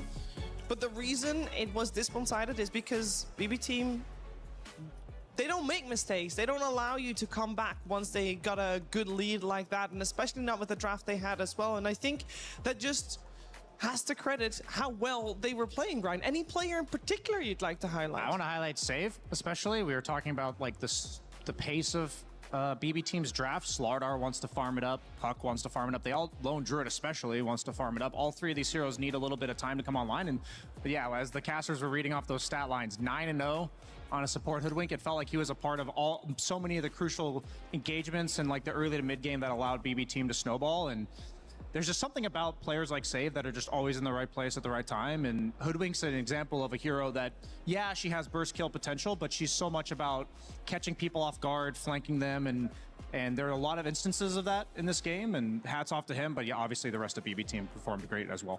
Yeah, they really did. Now, we talked about how Vici Gaming underperformed BB team. Incredibly strong. We've got examples of both of those situations, starting with the unfortunate underperformance for Vici Gaming, I believe. Yeah, so we were talking about it before the game started, but this is a clip of Vici Gaming basically making the type of mistakes that we can't afford to make in a series like this. So they get the curse off really nicely where the Lone Druid Bear is going to be hitting GPK, but then right after, Bach roars, which then not only layers the stuns, but also knocked the bear back so that it wasn't attacking and killing GPK. This is only a 3K lead at 13 minutes. We've seen plenty of games stall out from this moment and the team can level it out, but that did not happen in this game because it plays like that. As you showed, I think like this was a kill on Puck. Like honestly, it would have been the biggest kill they got the entire game. Literally. Yeah, it would have been like step one to making this a much more even game. And then you mentioned like stepping it up for BB team. This is one of the coolest plays that I've seen throughout this entire tournament. So as we're going to get to the Roshan, I'm going to pause in just a second here because it takes a sec. Okay, so at this moment, every team in the world has like this idea of when the enemy kills Roshan, they're then going to be traveling across the map and looking to kill us afterwards. But BB team's going to do something really cool where they're going to pause, they're going to have Miro leave, and then Kiritich is going to wait to kill Rosh. He's literally just AFKing, so you in their head, Vici's like, oh, they haven't left the Rosh pit yet. But no, Save has already left, Miro's already on his way, and Shiro then gets caught out of position. So for me, this was just such a small but like cool idea that I've never witnessed, the intentional stalling of killing Roshan, and those type of plays are them stepping it up where that creativity in that sort of situation is quite unmatched. Yeah, that's the team that's vibing. I think these are signs of like a team that is just like so like on, you know, sync to each other's, where like it's really quick. It's like, hey, you know, like what, you know, second, wait, you know, we were not ready to catch, they stop, they pause the rush, they kill. Save is using chat wheels, you know, because he's also feeling, it's the kind of play that leaves you feeling really good. It's like, oh, we're really on top of our game right now. And yeah, you see the difference between them and Vici Gaming in that game one, where like things that usually should be executed properly and that they have executed better than average, like they have been, you know, stellar with their plays yesterday. Rough start to the day, you know, warm-up day, wash your face kind of situation. I don't know, but this is definitely it can happen, you know. They're gonna pay the price of now being put, you know, back against the wall, one game away from getting knocked out. But I They kind of did this to themselves. Yeah, I wonder if it also changes in our perception when we see Vici Gaming. Overlapping stuns is like, it's a base level mistake, right? On one side, if you're gonna try to play better, it's the little things that you do right, meaning don't overlap stuns. You know, it's a basic concept. Whereas on the other side, the example that you gave, right, it's the little things not just done right, but done methodical and very promising.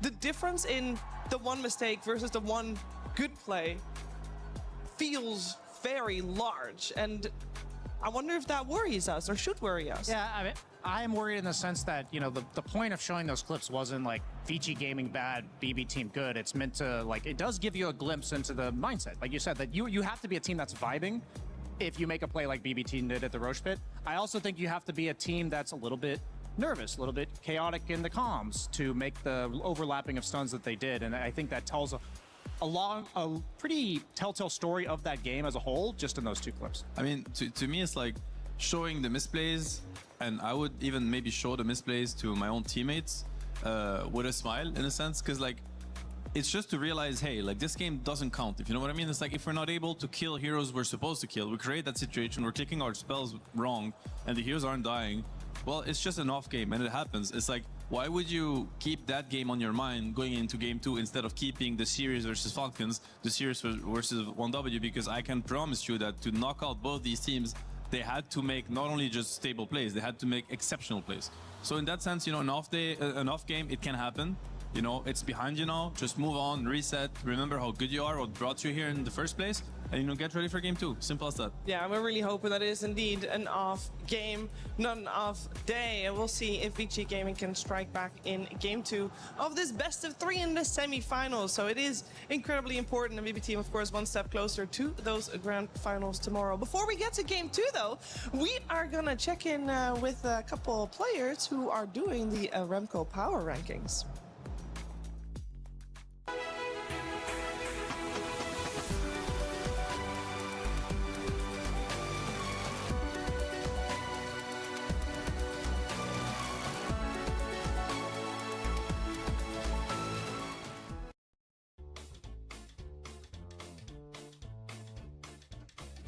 Hello everyone, this is Seb. I'm joined with BZM and Ari. There's been many rosters in OG. It became a joke at this point. We're gonna remind ourselves some of them, and we are gonna rate them on the tier list. I suggest we pick one of them up and we'll say who's on that team and we rate.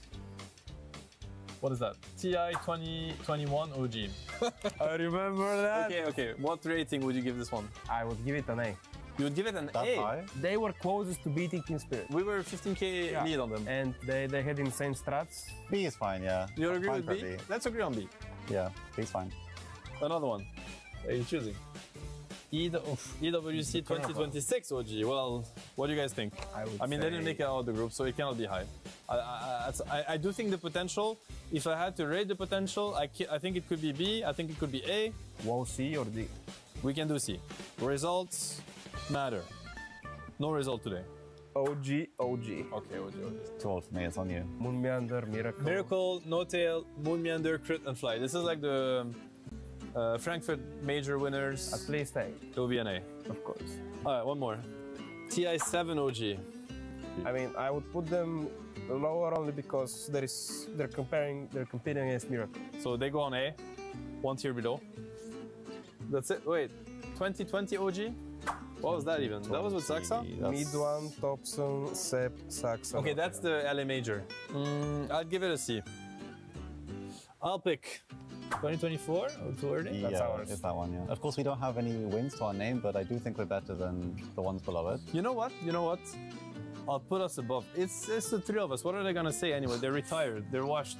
Like, nobody cares. 2025. Name the roster. Oh, that's your choice. We have Shat, Stormstormer, Mixer, Deskita. Next. Seb's not happy about that one. 2022. Wait, Yuragi BZM, Plaga, ATF Misha. ATF Misha, yeah, that's a good one. And you stood in for one of the wins. Yeah, I stood in. But it was that roster. You won 2 tournaments. We did. So you have to rate it quite highly for the 2 wins. I mean, okay. I think that's reasonable. You got two wins, that was a good team. We're missing 2. Just put it. Just put it. So would you say this was the strongest OG roster, or it just got the best results when it counted? In TI8, no. In TI8, this roster was stronger, and this roster was stronger, but this roster was more fit for pressure, in a sense. And then but TI9 it was just the best roster. You guys just persevered the last one. 2023. Riyadh Masters specifically. Why is BZM laughing? So what were your results in Riyadh Masters that year? We're laughing, dude. It's a D. Come on. You just put it. You guys describe it like very badly. Describe it like it was a really rough one. It was not good. The thing is, I don't remember. This is too harsh. I'll do this. This is quite balanced. I think this looks fine. Yeah. Well, great job, BZM. Thank you. A pleasure working with you, as usual. Great job, Ari. Pretty good. That was it from us. Hope you agree. And if you don't, well, I mean, not much I can do about it. Bye-bye. He thinks he can come in here and play my game. He knows nothing. Let's go! Tyler, why? You're done. Raw energy. Awesome, blow the house down.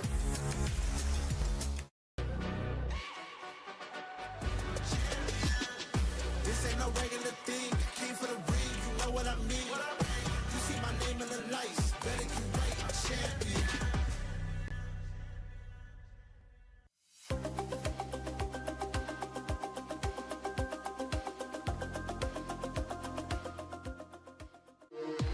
We were there.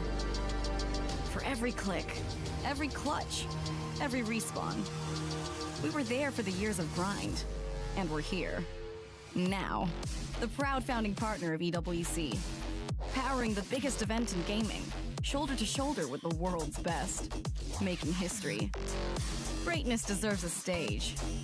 Lenovo Legion. Reach your impossible.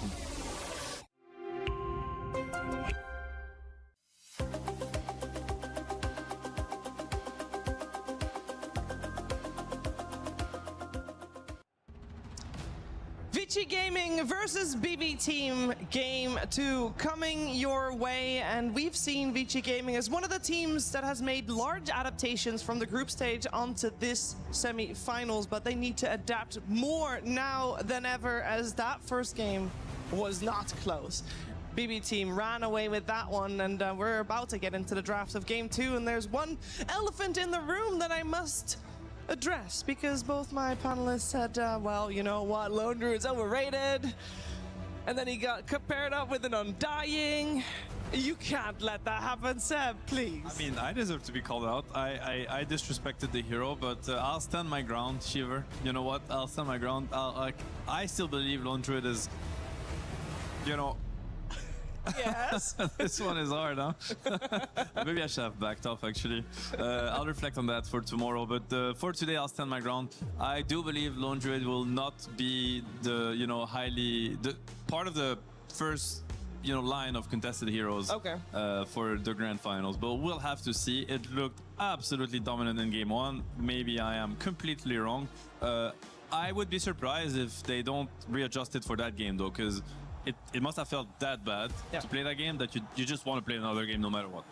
Yeah, when I was looking at the draft, like, obviously the Lone Druid Undying lane is about as scary as it gets, the Undyings and the SFs and all that kind of stuff, but the thing for me is I think that Slardar pick was relatively genius from BB Team. When there's been times, I think it's really important to note that there's times where people block pick, and we saw that yesterday from Nigma Galaxy where they block picked BB Team with a puck, because they didn't want GPK to get it on last pick, but they picked the puck into a shaman. So you're block picking in order, you're making the sacrifice of basically picking a hero into counters in order to not get it picked against you.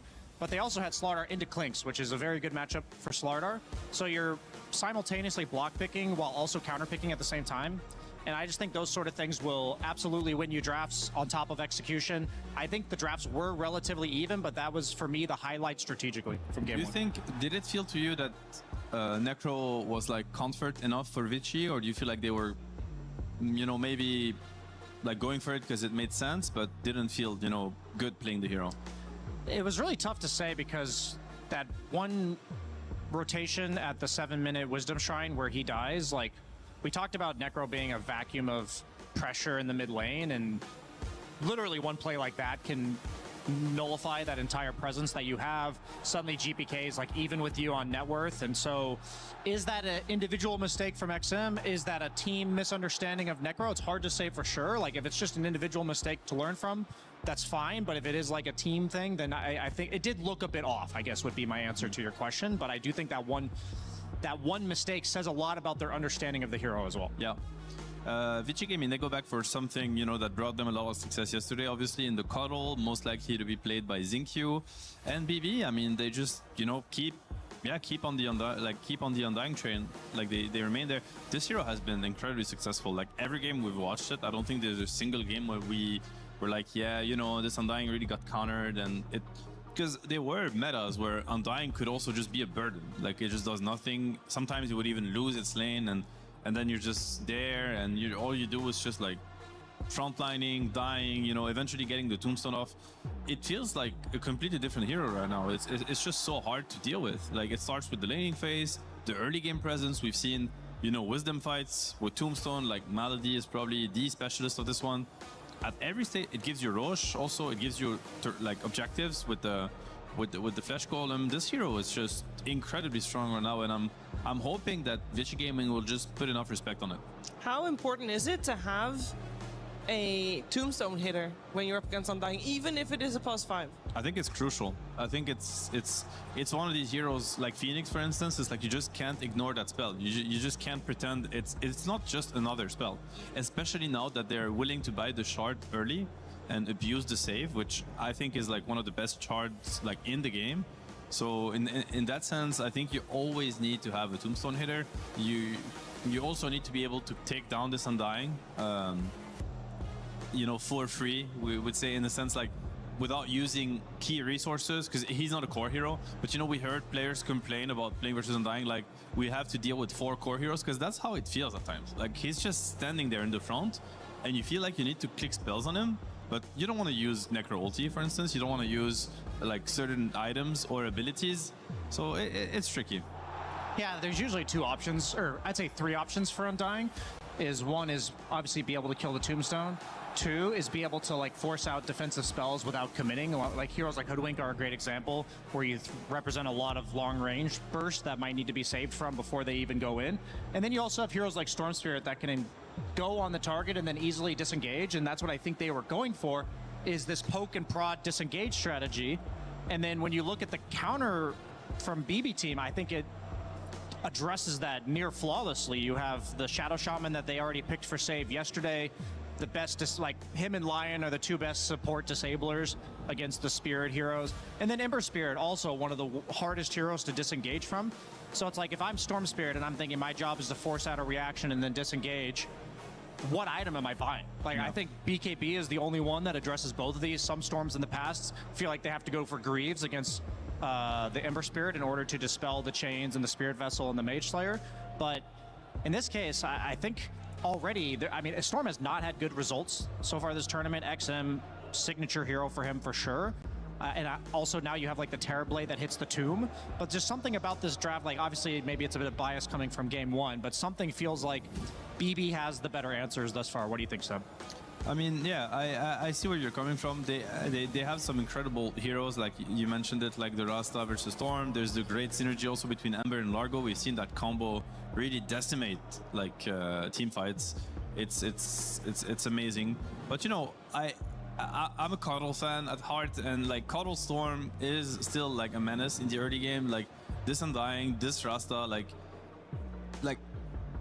where they can walk on the map is going to be so restricted. It's like the second you're like a little bit too far away from a tower or like slightly out of position, you're just dead to Storm. Like you need your Ember to be with you and hug you all the time to protect you. There's also the Cuddle TB, which I think is like one of the strongest Cuddle combos. Like metas in the mid game, meta's gonna be up all the time. Like there's gonna be no downtime. This TB is like acceleration, and the farm is just gonna skyrocket because of Chakra Magic. TB Illus like everywhere around the map, shoving every wave into you with the threat of Storm Hoodwink.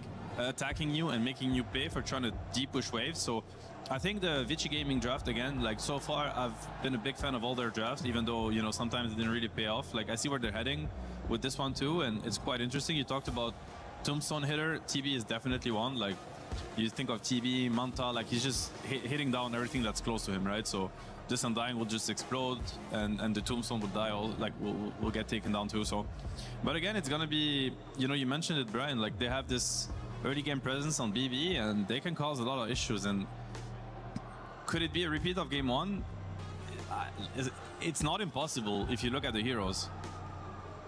It wasn't really up to the heroes in the previous game, though, per se, right? It was also a lot of outplay. It was, but it's like you kind of need to have the tools to push your advantage in a sense. Like, and I feel like they have it this time around again. Like this Ember, Largo, Undying lineup, it can accelerate really fast. What do we make of this Night Stalker overall last pick? I believe we've mostly seen it as an answer to the Puck. Is it as strong of an answer to the Shadow Shaman Ember? It'll definitely make Shadow Shaman's job a lot harder. He is a support that relies on catching somebody, and then the difference between him and Lion is that he's channeling his long disable. So I see what they're going for with it. It is blind into Kiritich's hero. You're also against an Undying off lane. You're probably going to play some lane shenanigans. I think the cool thing about it is that once 5 minutes hits, you're probably not going to have too bad of a start. Like you're probably going to lose the first 5 minutes for sure, but then you're going to be relatively self-sufficient because most Undying lanes operate on chase potential, and obviously Night Stalker, one of the most innately fastest heroes in the game. Once nighttime hits, I'm wondering if he goes for like the carry-to-carry matchup counter, like a Phantom Lancer, for instance, for Kiritich, or if he's going to go more like shut down the Night Stalker and play off the momentum that they're already representing in the other lanes. Do you have a preferred approach? I think it's very okay. He goes for something a little bit more active, I guess, with the Wind Ranger, which also is considered like a good matchup against TB. Until a point, anyway. Like you just have an overwhelming amount of magic damage, and you just take down the TB, especially with the help of like Largo, Undying. Like they have so much like sustain and save on BB side. I like the Night Stalker pick. I think it synergizes really well with Vici's lineup. I'm just afraid of the matchup versus Undying, because Undying has always been considered one of the best Night Stalker counters in the game because of, you know, the night vision you get from Tombstone. And all of a sudden, you know, there's like zombies everywhere. Every hero, you can keep track of everybody. I also think that it's, even though Night Stalker is in a great place as a hero, there's like this Essence Distiller item, which I think ruins Night Stalker's game completely. Like, you essentially, they also have your vision, like the night vision, for 8 seconds, which is very unfortunate if you're an NS enjoyer. So we'll have to see. I think it's a risky pick. Like, it makes a lot of sense. It could work, but it's brave. Ooh, it's brave. That is not really a convincing answer, let's put it that way. I mean, bravery is good, no? Isn't it? True. It's worked out for them, like with the Slark pick yesterday and stuff like this. I mean, I think the sad reality for me, at least, is I think there's potential of a rerun of game one. Like, the snowball effect of BB team's draft is immense based on the heroes that they have. They have very similarly paced lineup, but if Vici can get past that first 10 minutes on even footing, I think they have a lot of good map play. They have the vision game from Night Stalker.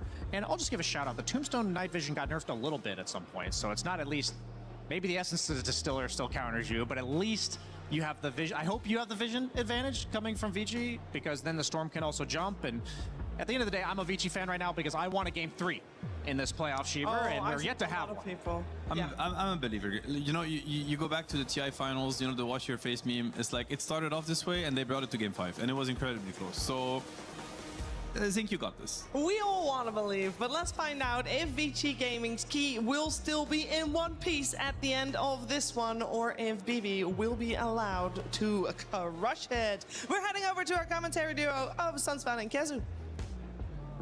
Yo, yo, yo, Sunsfan in the house with Kezu. What's up? Hey, that was not a good game one. We're just going to be straight with you here. I want to know, is that Vici Gaming's worst loss? Have they had a loss with 3 or less kills before? I will check that out for you with our Lenovo Legion channel, which is important to note.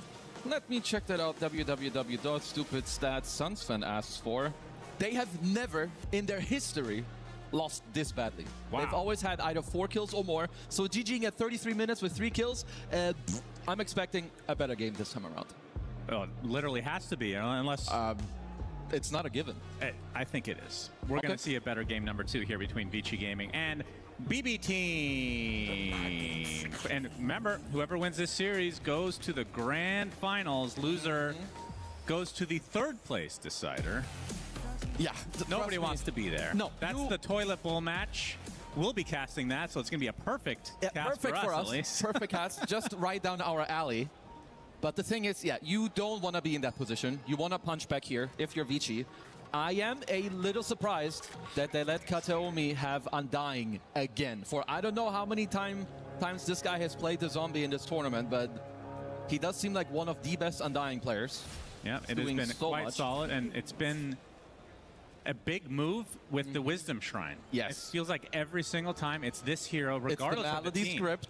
Absolutely. Minute 7, execute, walk to the Wisdom Shrine. Malady started it, and, well, Kateomi trying to finish it here, at least for this series. On the Undying, we're going to see some new picks, though. We see Miero picking up the Largo. He's been, I want to say, one of the most consistent Largos in, I mean, since the hero's been in Captain's mode. Yeah. I feel like I rarely see him have a poor game. GPK on the Ember Spirit, and Kiritich on the Windrunner as the carry. Both teams have a very good draft. I would assume that what Vici are going for this time around. So I like Caudle against Undying. You can kind of split the lane, right? You can always just push. Undying wants to run you down, your super high movement speed yourself with the Caudle. And Caudle drafts generally don't play on high commit, right? Like what Undying is very good against. He has very good team fight with the Tombstone. If you commit, he saves. But Caudle has a lot of heals. He's very fast. You can like maybe bait the Tombstone, maybe go on someone, you know, back up your Storm with mana and keep going. So I like their approach here. Jinkyu though. Oh, he's taking a lot of decay damage and the right clicks from Kiritich. That's first blood already going the way of BB Team. Another good start for them, and they're against Bach on the Night Stalker, which is, for me, the topic of discussion. Yeah. Because, not to sound like a broken record, this hero is either setting the tempo and getting you off to a good mid-game, or it's just trash the whole game. Yeah. Which are we going to see? I hope that we're going to see a good game. The good thing for them is, though, like, and how Vici have won games in the past couple days is like early aggression and very good map play, right? When you have Night Stalker, you have crazy vision in the mid game. TB fixes your lanes, and Caudle deals with your cooldowns. And there's also a world, I think, where Night Stalker can build like a somewhat earlier shard in the mid game. If you get Chakra Magic, you have like double AoE on, you know, on your Void, which is quite good. But yes, definitely a hero that can be shut down early on. I mean, where would you rate the Caudle pick versus other games? Because usually we see it coupled with like a Beastmaster. You talked about the Void. It's okay. Storm Spirit obviously quite decent just to get the mana back, and then Metamorphosis, which is essentially his ultimate, but not an actual ultimate. I still think it's very good, right? You're playing with Storm and with TB, so you have two very good matchups there. You can see that XM is taking a lot of pressure. This time around, doing a lot better, though, when it comes to the CS. Currently having a slight lead here on the denies. Shiro. See the Shackle onto Shiro, taking a ton of damage as Miero can't quite finish it. Nice bushwhack coming out from Y. Shiro obviously with, I mean, this hero picked because of the high armor gain that you're going to have throughout the entire game, but magic damage is a pretty damn good counter, and I'm looking at their lineup. Do you think that they have enough to burn through this guy? Windranger has a lot of magic damage quite early on, right? Once you have like Maelstrom or later with some Mjolnir BKB. Also, Ember Largo is a crazy good combo. Also need to remember that Largo amplifies a lot of magic damage, which is very good against TB towards like, especially in the mid game. So we'll have to see where Shiro can get, because later you will need an MKB this game to deal with this Kiritich Windranger. It looks like BB Team will get both Lotuses on each respective side of the map.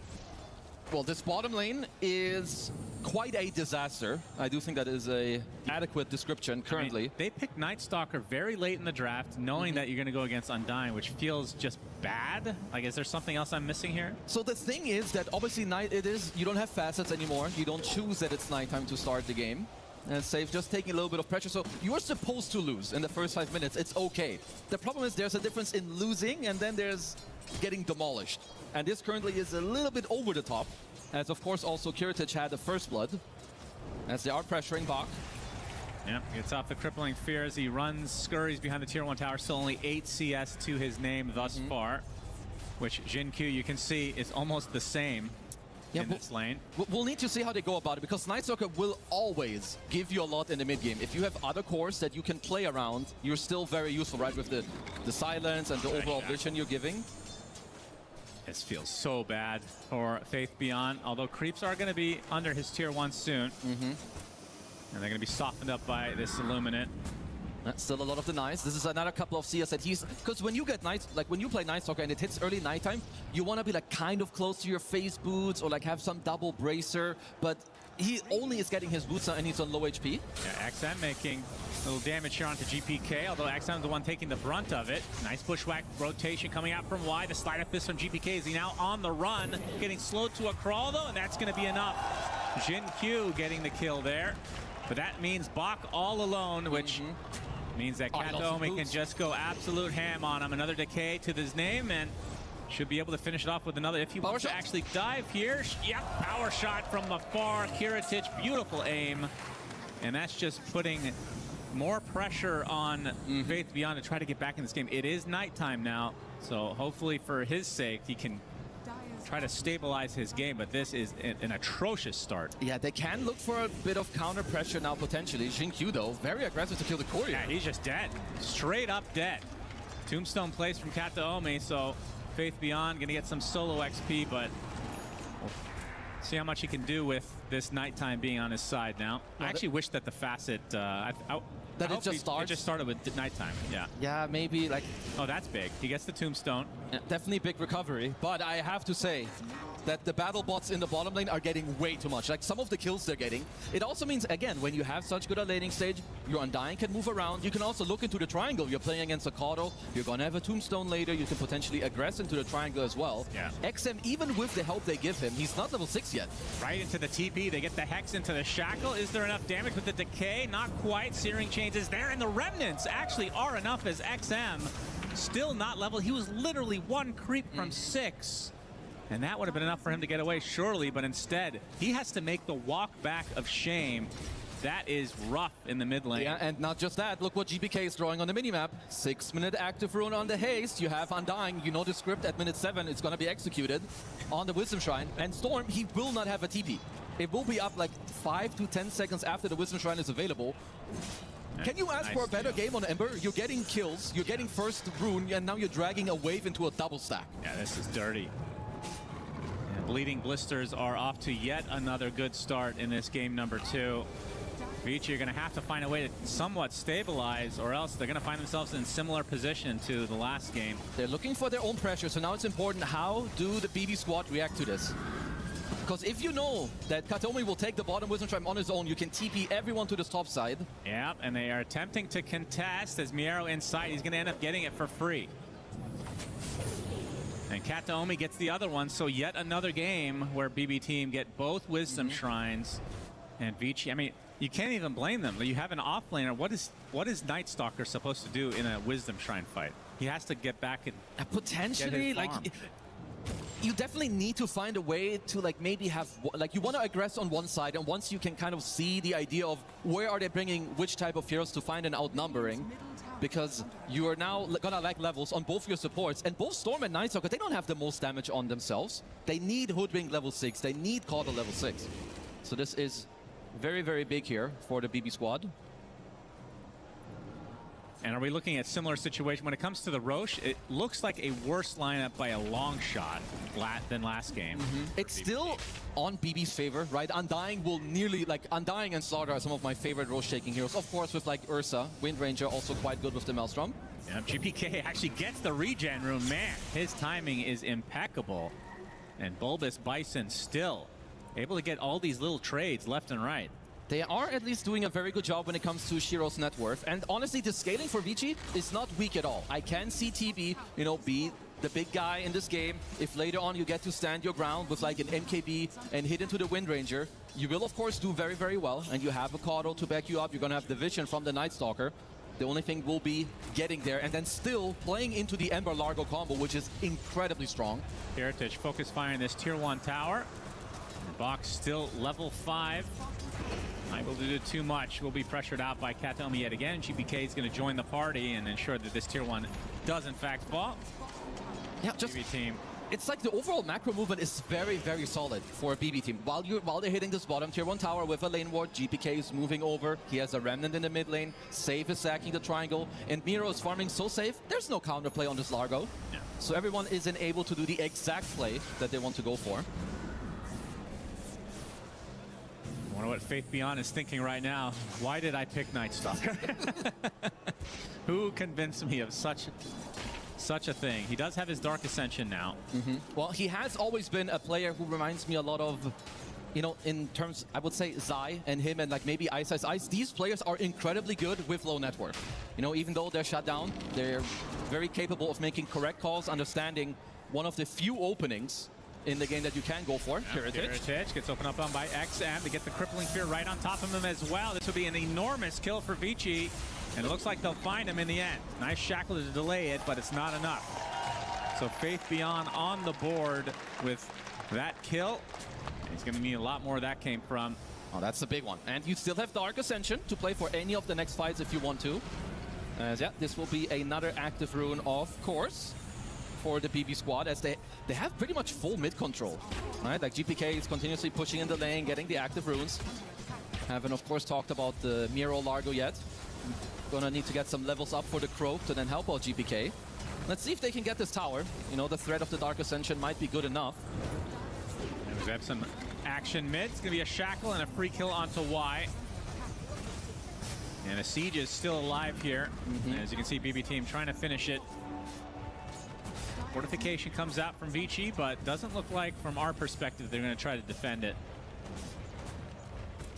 Yeah, they are just taking the 1-for-1 trade at the moment. Of course, this is better for the BB team squad. They have a Vessel flying out, which is great against the Caudal Heals. And once you take an early enemy mid-tier 1 tower, I mean, GPK already had all the runes. Now it's even easier. Very, very hard to contest that deep into the river this early on. Now they group up towards the top for BB team, save level 5. So actually just hits level 6. Wouldn't be surprised to see the Serpent Wars place right here. Test. Well, to go back to the Roche that you talked about earlier, Undying and Rasa has always been a very good combo. Right, you kind of, Undying wants to take team fights, and Rasa kind of forces you to either take it or give up an objective for free. Yeah. So very, very nice support duo.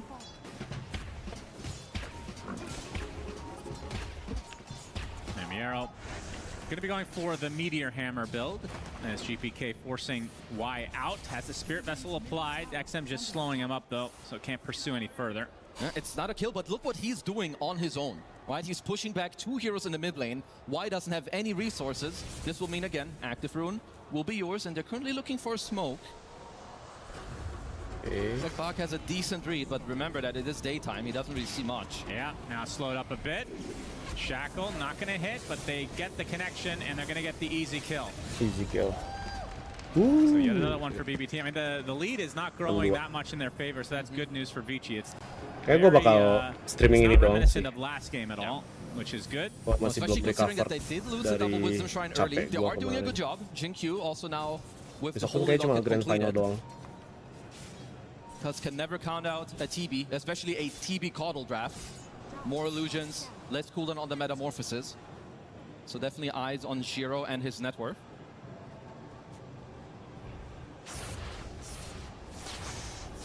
XM working on his Witchblade right now. And for Shiro, which we haven't really talked about too much, has his Yasha working towards the Manta style, so nothing too crazy. And it will be a blink first for Bach. And only a couple hundred out for that. Okay, that is... I feel like that is when they need to really imprint something in this Stream game, especially, I mean, Crippling Fear against GPK, that's probably one of the main reasons that hari ini kayaknya enggak, kecuali kalau ada saweran gede masuk. Blink will be very good. But you do need to get some stuff going with that, because it does hurt your scaling. You're not doing some Echo Saber that helps you hit creeps. You're not getting, you know, a Midas that helps you keep scaling. But once they have the blink, they can absolutely look for a couple of moves, maybe with the Witchblade and the Solarvine combo. Besok juga gue nggak bisa. Now we're seeing a smoke from Big Brownie team, but you see the blink now picked up from final doang. See if you can put that to good work. It's GPK leading the way. It's the 40-minute timing again. If Vici are available, I don't think their team fighting is that weak, right? You have heals, you have Dark Ascension. Kayak yang rame-rame itu kayaknya lagi nonton Dark Ascension used as Bach comes in with a Crippling Fear, looking to finish off Y. They're going to be close as GPK looking to do that. Looks like you'll find it eventually, but they get that Hex and bagus banget. And the Focus Fire. Bach is dead. Searing Chains now on to Shiro, already at half health. We have to play around a bit because of the Sunder potential. So in the end, the support actually did live, but again, Faith Beyond is the one suffering the consequences. it was good counterplay, right? BB team, they were around already. There's so many people you want to stay on top of here as the Night Stalker. If you're not staying on Miero, he keeps giving them heals or maybe move speed. If you're not staying on Kataomi, there's a tombstone. You kind of have to follow save as well.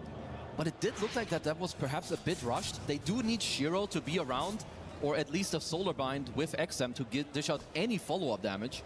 And this is a big moment on the map. This is like 80 seconds on both Dark Ascension and Meta, where the Boba team can just go ham.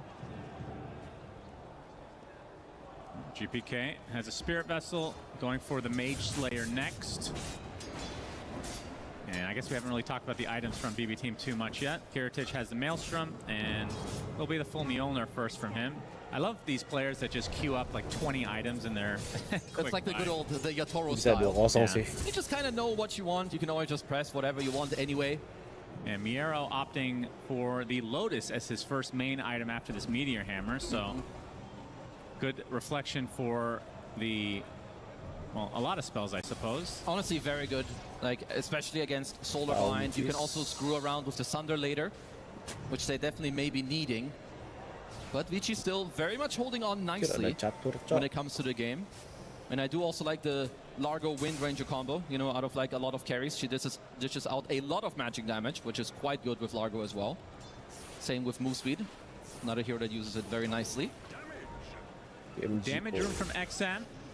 See how aggressive that they want to be here. I assume that the next item for Bach is going to be the BKB. Indeed, that is the case. But he is just so underfarmed. It is crazy. Yeah, he is. You can see Jin Q is just shadowing him in the farm right now. He is suffering. The only thing is that at least what is good for them is that his 4 is a Caudal. So, you know, the net worth you're kind of lacking, Caudal can make up for it. They're looking for a play around the mid-tier 1. We'll find the Observer Ward. And remember also that they are, of course, playing with Night Stalker, so the vision should overall be in their favor. Bach looking for an opening. Not smoked up, though. Going to wrap around through the triangle, as GPK would be an incredible kill for them. He's going to Remnant out before this even becomes an issue. It's a very good scan, but you can tell that, you know, while the game has felt like that BB are in overall control, Vici are currently finding a pretty good foothold on the map. They were holding the mid lane quite nicely, now a lot of top control, triangle control as well. And of course, anytime they keep scaling, Shiro may soon overtake Kiritich here on the network department. Yep, Searing Chains. Into the power shot, more than enough damage for GPK and company. I mean, beatboxing team, again, 8-2 advantage to start this game, but the net worth not like last game. Vici, at the very least, are keeping up in the farm department to some degree, and a lot of it is on the back of Shiro's Terror Blade. And they're going to use this opening to take out Roche, which then will help them to, of course, furthermore take the map. I want to see how Vici go about this, right? You have Dark Ascension, you have most of your spells ready. And long fights could be quite good for you. Caudal heals, you see everything with your Night Stalker. This is a big moment. Smoke's going to be popped. GPK's going to run right into them, into the potential. Yes, he's going to get Crippling Fear. Nice. Going to get Nice save. Tombstone to help him out. Kiritich already has the Aegis, though. Pops right back out, and GPK's more than fine. Getting slowed up a bit. Kataomi with a nice decay in that Flesh Golem farm as GPK completely resetting. They might just leave Kataomi to his fate, which is the death. But if they get out with everyone else and he just auto-spawns thanks to that innate, BB team still relatively happy with this exchange. Vici Gaming just did not have the damage. They actually got to squeeze in the Roche kill right before the fight started. And same with GPK, even got the Remnant off the small breakout and the Tombstone save. Let's see what Vici can get out of this. Honestly, if they get the mid-tier 1 here as well, they should be quite happy with the overall affair of what happened.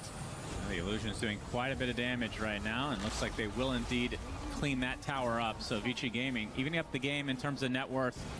How much damage can the BB team do with this first Aegis of the game? Like, can they apply a lot of pressure, or is this more trying to get farm outside on the map? Should definitely use this to close out the map a little bit, maybe a tier 2. I would say one of the first things on your list should be the Tormentor. And then also any moments where, you know, it's going to be nighttime on minute 20. If you get the Dark Ascension out of Faith Beyond, of course, it's always going to be a very, very big way and a very big cooldown that you can play around. Ini bisa di-tag nih. Bagus banget, sumpah. As XM coming to try to help out, the support has already dropped as Kiritich looking for the secondary in the form of Jin Q. Taking a lot of damage to that Illuminate. Does have to be careful. Doesn't want to burn this first life of Aegis. Might not have a choice, though. So XM gets the trade. Hoodwink for Aegis, not the worst. Absolutely not. They will take that.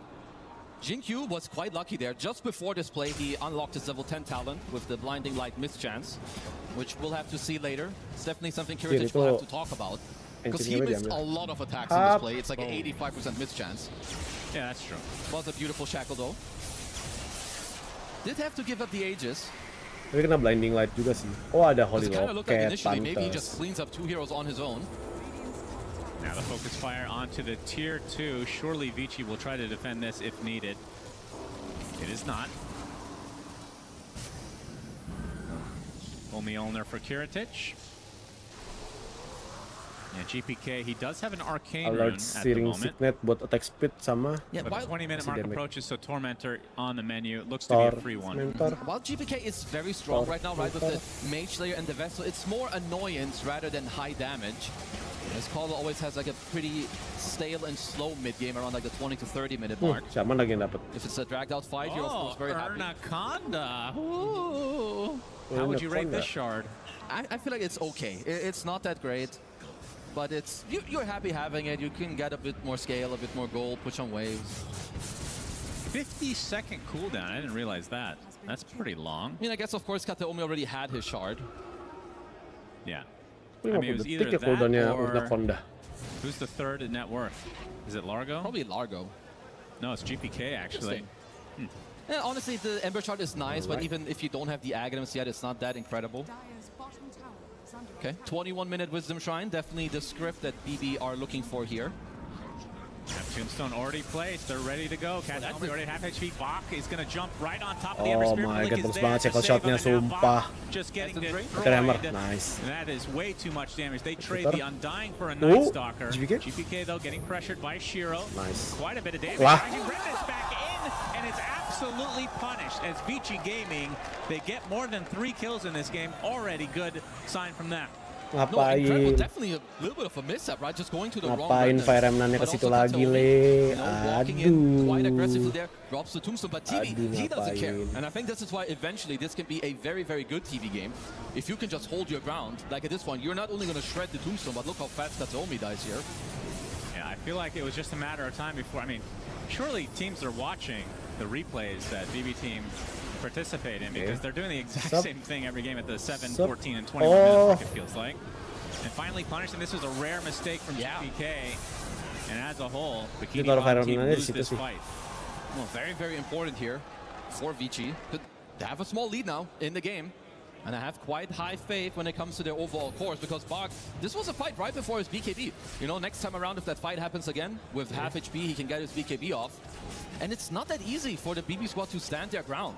You know, if Bach goes in, gives vision to everyone, there's a storm zipping, suddenly 5 TB illusions and a meta is running at you. Maybe you save someone with the tomb, but then what? It's not like they committed anything. Yeah. Good signs from Vici. And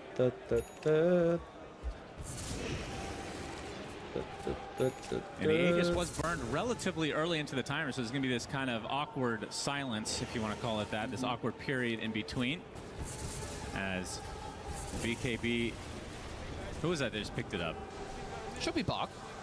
Right, he's getting it. XM also just finished his, so... And it's, again, it's this type of game where in the mid-game it matters a lot when you think about it. Who's getting, like, more impactful items? You're getting a double BKB on Bach and XM, whereas if you look at like the BB squad, they're getting like way more defensive items. Like obviously Pi can help you. The next item on GPK is quite far away. Same for Miero. So while BKB can be seen as a defensive item for Night Stalker and Storm, it's what allows them to play so aggressively. Now you have the Lotus now for Miero and the Shard, so crazy combination for him. I definitely need it. Right now you have multiple Lotuses. You can also proc up not yourself, but also one of your other cores. And you need this influx of magic damage, especially against the Shiro TV.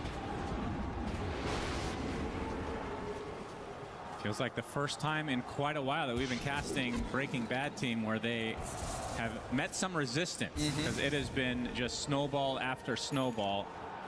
And Vici definitely figuring something out in between game 1 and 2 here. Yeah, definitely intrigued to see how the BB squad want to kind of deal with the state of the game. Because while TB is very strong and he will outscale a Wind Ranger, absolutely for sure, we've seen what a Largo and Ember can do. when they have a dragged out fight with Croak of Genius and they're just floating around, there's some catalyst, there's a abundance of magic damage. Interesting. Radiance for Bach? Potentially, I guess he would use that for a little bit and then turn it into a nullifier, I assume. You definitely can. Evasion is quite good. I do feel like also there could be other items that are quite nice, maybe even like an AC, but I guess at this point, you can kind of just buy whatever you feel like is necessary. Spotify. Jujur ini bakal males banget kalau sampai game 3 sih, gue pengen tidur. BB team don't really want to do too much about this one. And again, it's a TB Kodo, so it's not like you're committing a hefty cooldown. Yeah. You just keep putting down the CD, maybe with like a 30 to 40 second downtime if you just keep pumping it in there.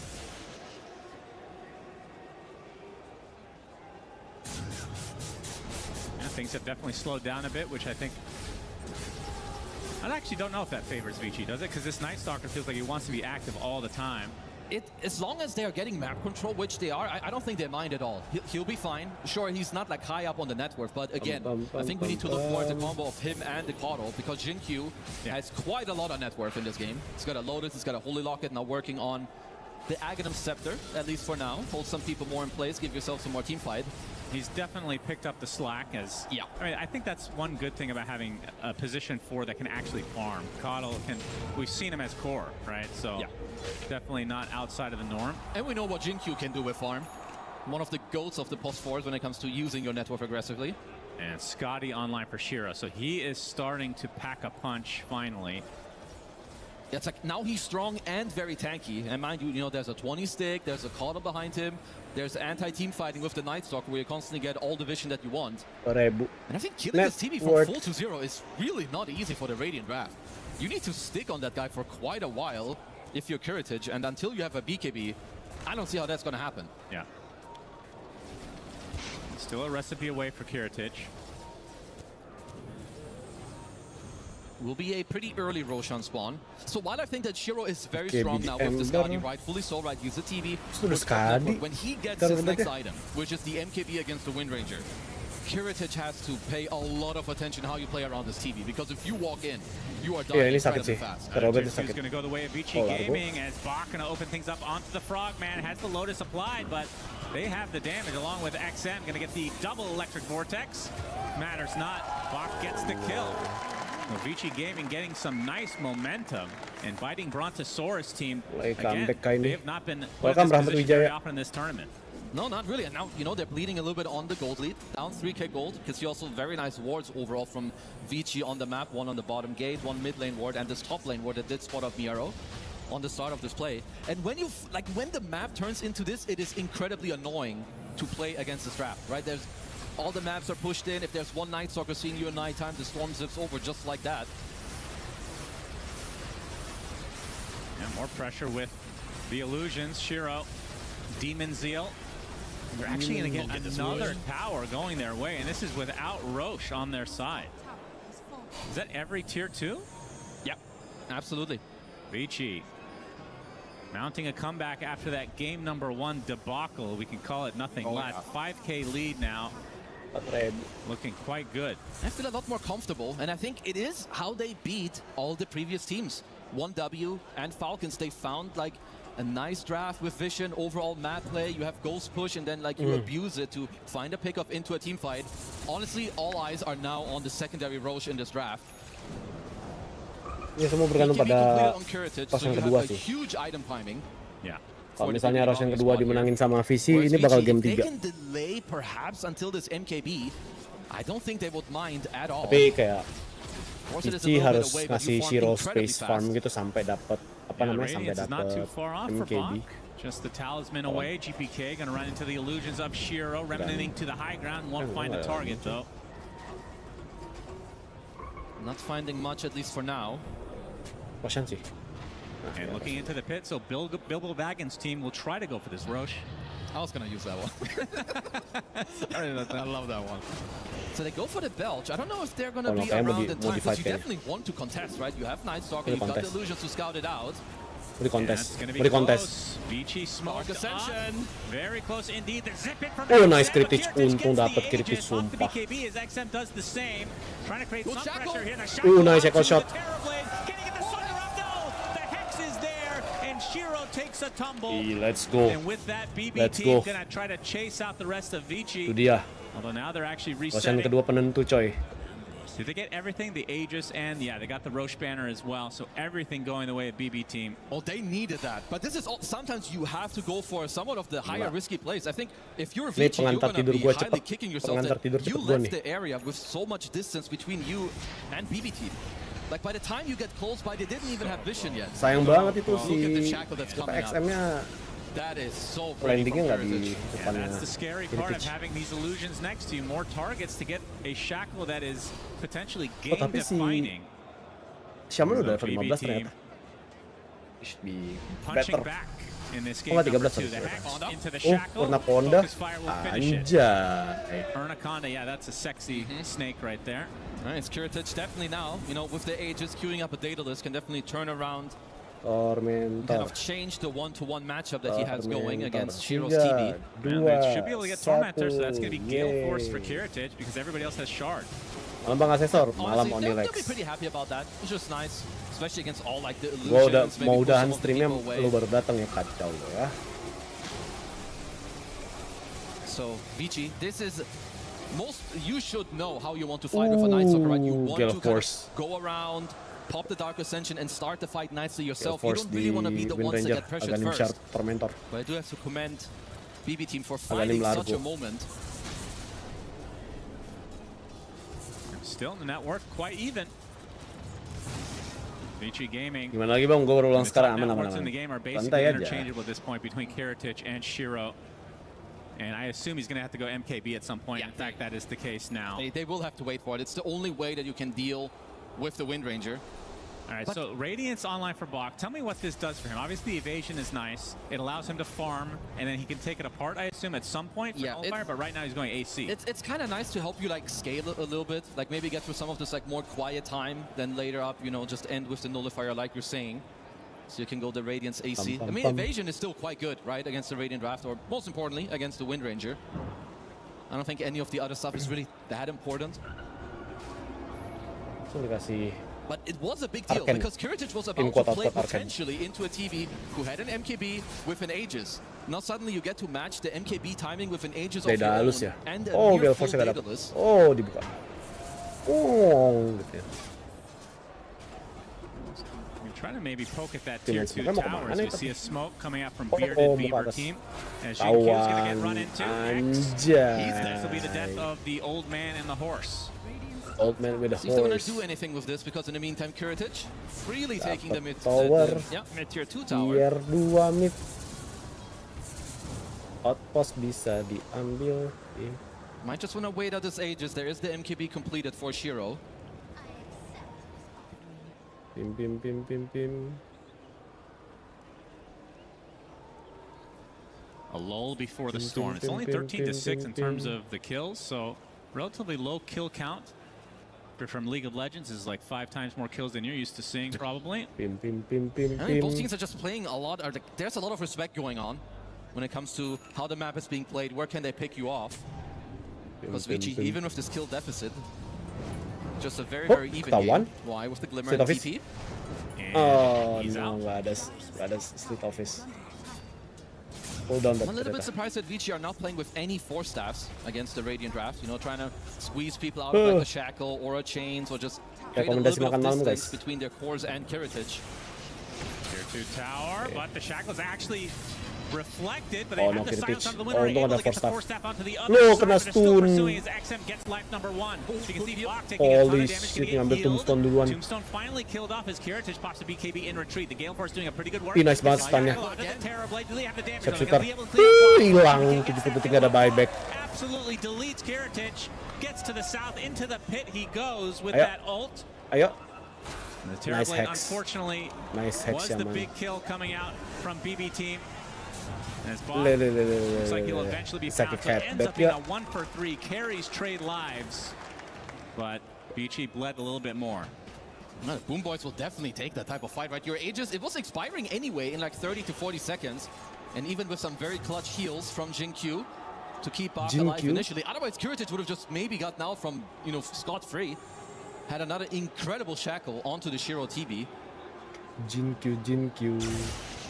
And, you know, he's been getting screwed by his illusions, I'll tell you what. Now, BB team, they're finding good fights, and this is while TB is at one of his strongest moments in the game. Like they're looking here, of course they kind of Yakin get 2-0 atau 1-1 guys? nearly for Menurut free. kalian guys? Pasti 2-0 But ya. even so, he still has the BKB. Biar gue cepet tidur. Once he respawns. You can Tapi see the damage Shiro from Shiro. ngambil Like, opsinya bagus sih, ngambil tombstone-nya dulu. Doesn't even land the shackle on the main hero. He would have Karena died way earlier. karena in this sangat fight. mengganggu sekali Both carries die simultaneously. zombinya. Good job from Bach to create that extra pressure, but in the end, the fight did technically go the way of BB team. Aghanim Scepter there for Jin Q. I'm not sure if he had it in that last fight, but I don't think so. No, we definitely would have seen it. Yeah, Will-O-Wisp is insanely strong. Not the 7-minute script. Oh no. It's not that important. The Lotus. Good Lotus. Onto the Storm. Already taking heavy damage to get the Frog. The silence on top of him. GPK creating Nice pressure on heal. the high ground onto Y. Will-O-Wisp. XM doing the same for Vici. Nice tombstone. Don't save as XM has to use all his mana to retreat. So again, another shrine likely to go the solo way kill dong. of Oh, dapet kiri Focus pitch. fired into the grave. Nice So two banget. dead for Vici. Ini 2-0. Bleeding Blisters Sayangnya 2-0 team Onyx win ya. another fight, and they're going to likely get this tier 2 in addition to that shrine that Save ended up grabbing for himself. Even though you know this play is coming, like they just get a correct play going. Gak, Shamannya udah level Shiro 17 didn't coy. have the meta or didn't feel comfortable using it. I think he really wants this BKB before he's fighting.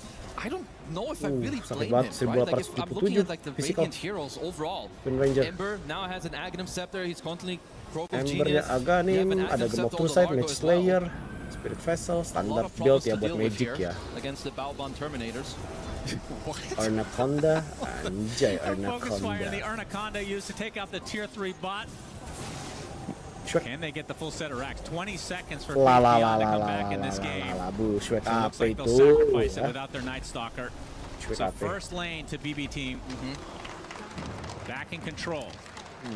It is a big one. Also, if either team gets their sight on the active runes, there's a damage rune in the top area. And it's also going to be tier 4 item timing. And here is where a lot of illusion matchups can also swing against the magic heroes. If you get a couple of catalysts, you get some timeless enchantments to get some more BKB spell Shaman, out your way. BKB Shiro, if anyone on the Terror dire side looked at the minimap, they know there's an Amp rune. Yatoro would be quite disappointed if they will not go here to get it. Yeah, GPK is going to snag it instead. Yep. Are you surprised that Shiro went for BKB so late? No, I honestly think his item build was fine. There's a world where maybe you could skip Skadi and then you went for MKB, BKB straight up. I think where their game faltered a lot was the secondary Roche, where they had a 5k gold lead, they leave the area, and the BB squad just kind of got to fully attack and win the fight and steal the Aegis. Because I feel like this Aegis could have been his BKB until he completed it. There's the Timeless Conjurer's Catalyst for 1. That's Mr. Miero, who will be very happy about this one.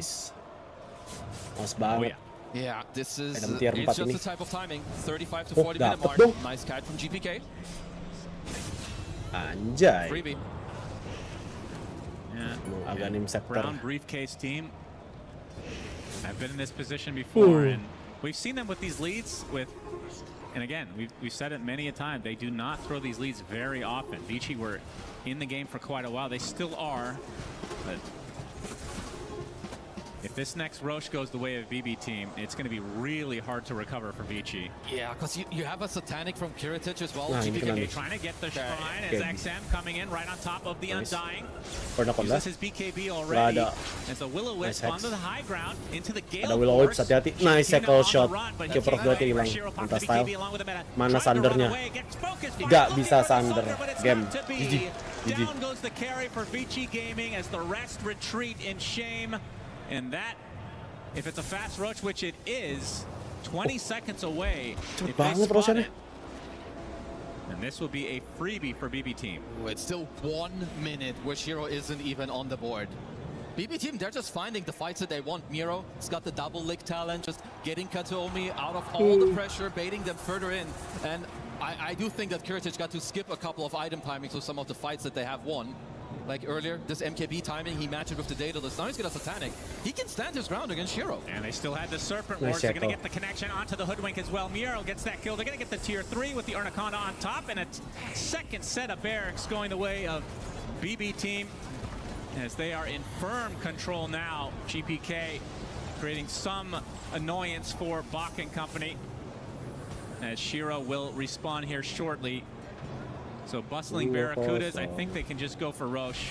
2-0. They absolutely. I wonder if they would Bak just hold Portas udah the di-fix, area maybe a little udah. bit until Udah they di-fix. know, okay, it's free, now we can go for it. Obviously, they kill Roche Update, incredibly fast. Yep, there you go. Get some berapa hari yang flash lalu golden. gitu. Because they're just getting baited in like way too far. Like even like this full Nggak item sempet set that Sunder sih. G2 has doesn't get to use it. Everyone has BKB there. He cannot Sunder anything. Just such a hard position to be in for Shiro. As we see Kiritich get yet another Aegis, they're going to have the Refresher Shard, Cheese, and Roche Banner. All the goodies. Maybe the most valuable Roche in the game. This third one. Oh, definitely. It's got the cheese. You have a banner with the 40-minute waves. If you Cheese, want, you have shot. only one lane left to go. Do you really have to wait for Refresh anything banner, here? Aegis. If you're the BB squad, Kelar if you're itu close to any misi, items, you know, GPK has got a couple K gold. Can maybe buy out a full item onto Kataomi on the Undying if you want. It's close to the Lotus.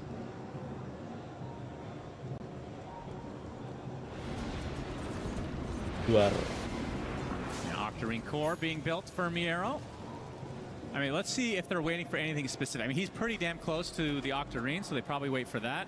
3.4K for GPK right now as Kiritich can go for a blink. As they're going to be able to take yet another Tormy. This one is only gold, though. This is where, if you're Vici Gaming, you're going to have to come up with the plan and how you take the fight, because this next fight could be the last one of this entire game. They have only one last lane to go for. Could see a world where you want to smoke up, go from the back line, you know, use the Night Stalker ult, maybe get some eyes on the Shadow Shaman, and also on the Kataomi Undying, who's incredibly annoying. He's got a Ghost Scepter as well. So that gets popped. Could even be the reason why he stays alive. And now the smoke coming out for BB. Octarine officially picked up, as we talked about. Miero super strong on the Frogman. 4K HP with the G's, Octarine core. Now Kiritich actually opting for the Aghanim Scepter, so yet another power spike. Yeah, I mean, BB team. Why not? Put the Roche banner down, and now the focus fire. This is where Vici have to stand their ground. Serpent wards placed as well as the illusions, trying to make quick work of it. Already the tier 3 tower is dead, though. Vici have to make something work. Yeah. Will-O-Wisp is just going to be cleaned up very easily. Useless. As Shiro just getting control from the back line. They're going to pop that fortification. Now a soft reset from BB team. Gimana? Udah ada Metamorph. And that's likely the last glyph they're going to have this entire game. If they don't try to defend here, they get the range barracks. The melee racks is now being focused. There's the Night Stalker ult. As now Kiritich is focus fine. They're going to get mega creeps. Mega creep, easy. Not even defended at all. Just indecisiveness. I think they were maybe hoping to wait for this Daedalus on Shiro, but yet now, well, ngapainnya sih tadi dah? Nggak tahu ya. Kalau dia bisa build ke Crimson sama ke Heaven's Halberd, Crimson Pipe gitu loh. Dia lebih butuh itu dibanding Radi. Just didn't really find a connection.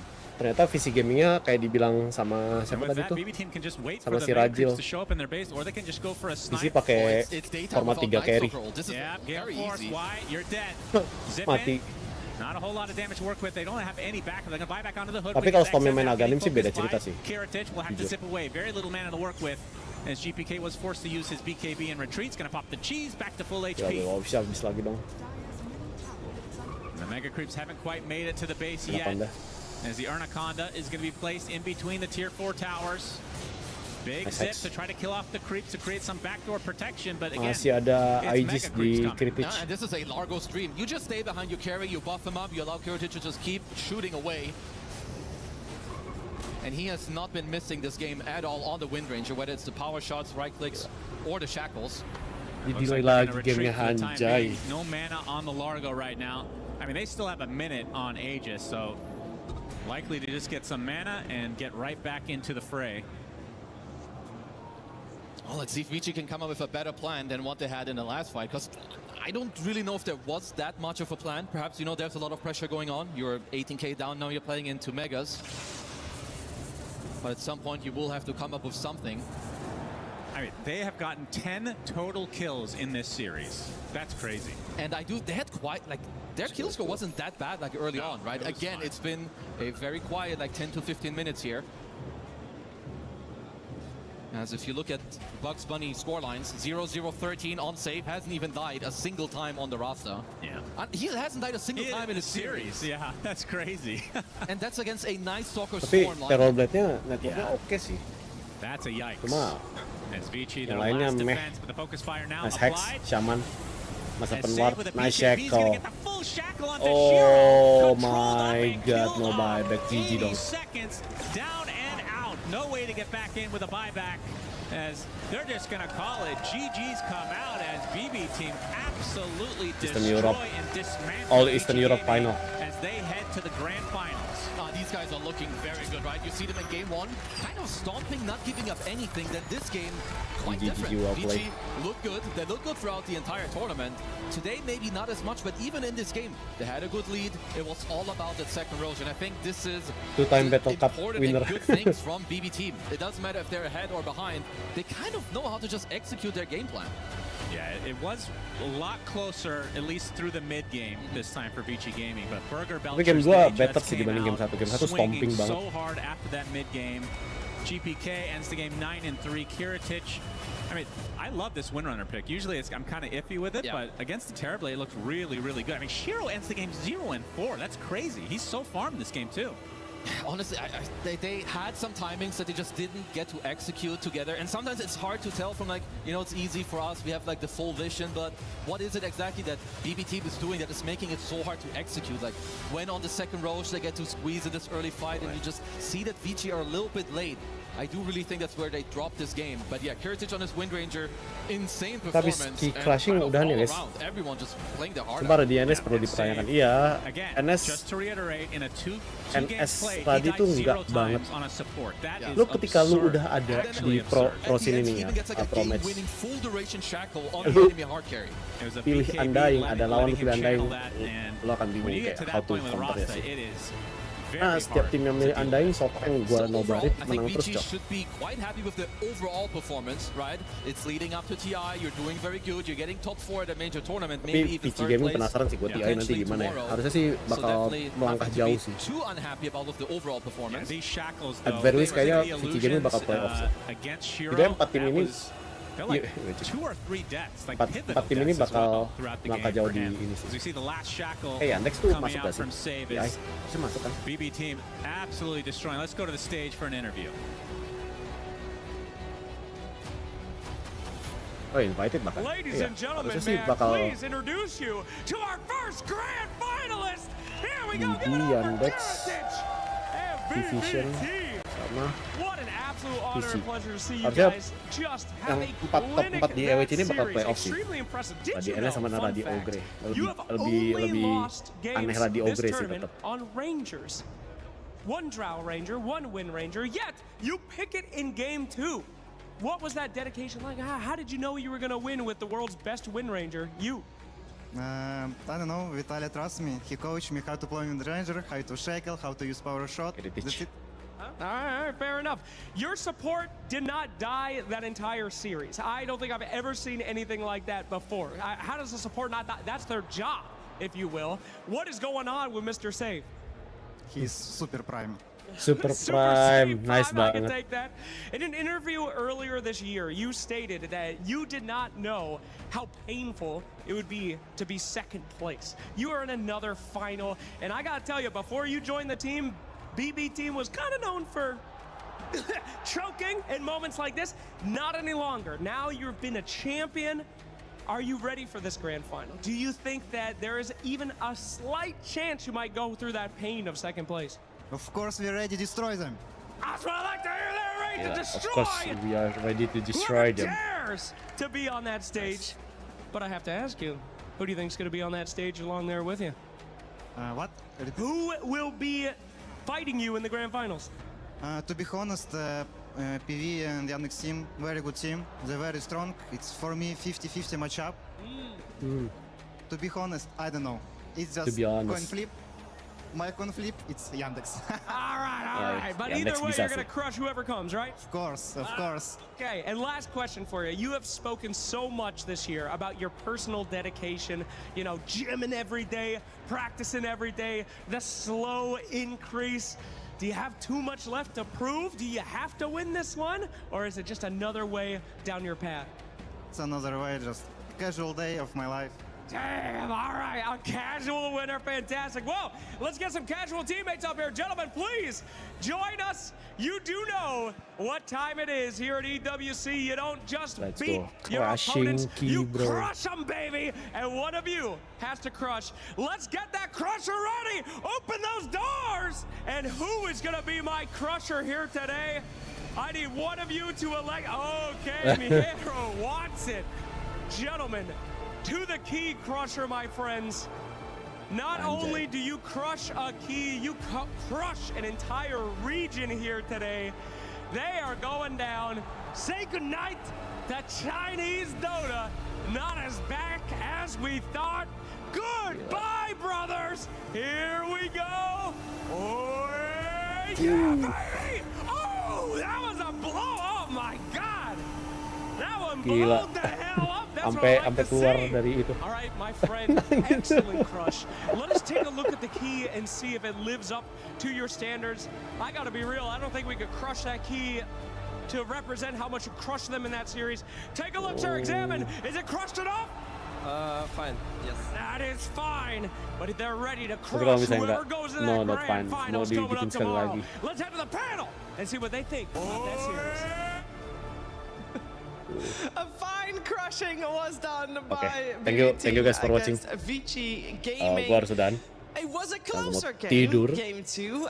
We can make the claim that Vici Gaming actually did get to play Dota in this one, but it was still not good enough to come close to beating BB Team, who will be our first grand finalist here. Congratulations to them. We're gonna break this game down, Seb.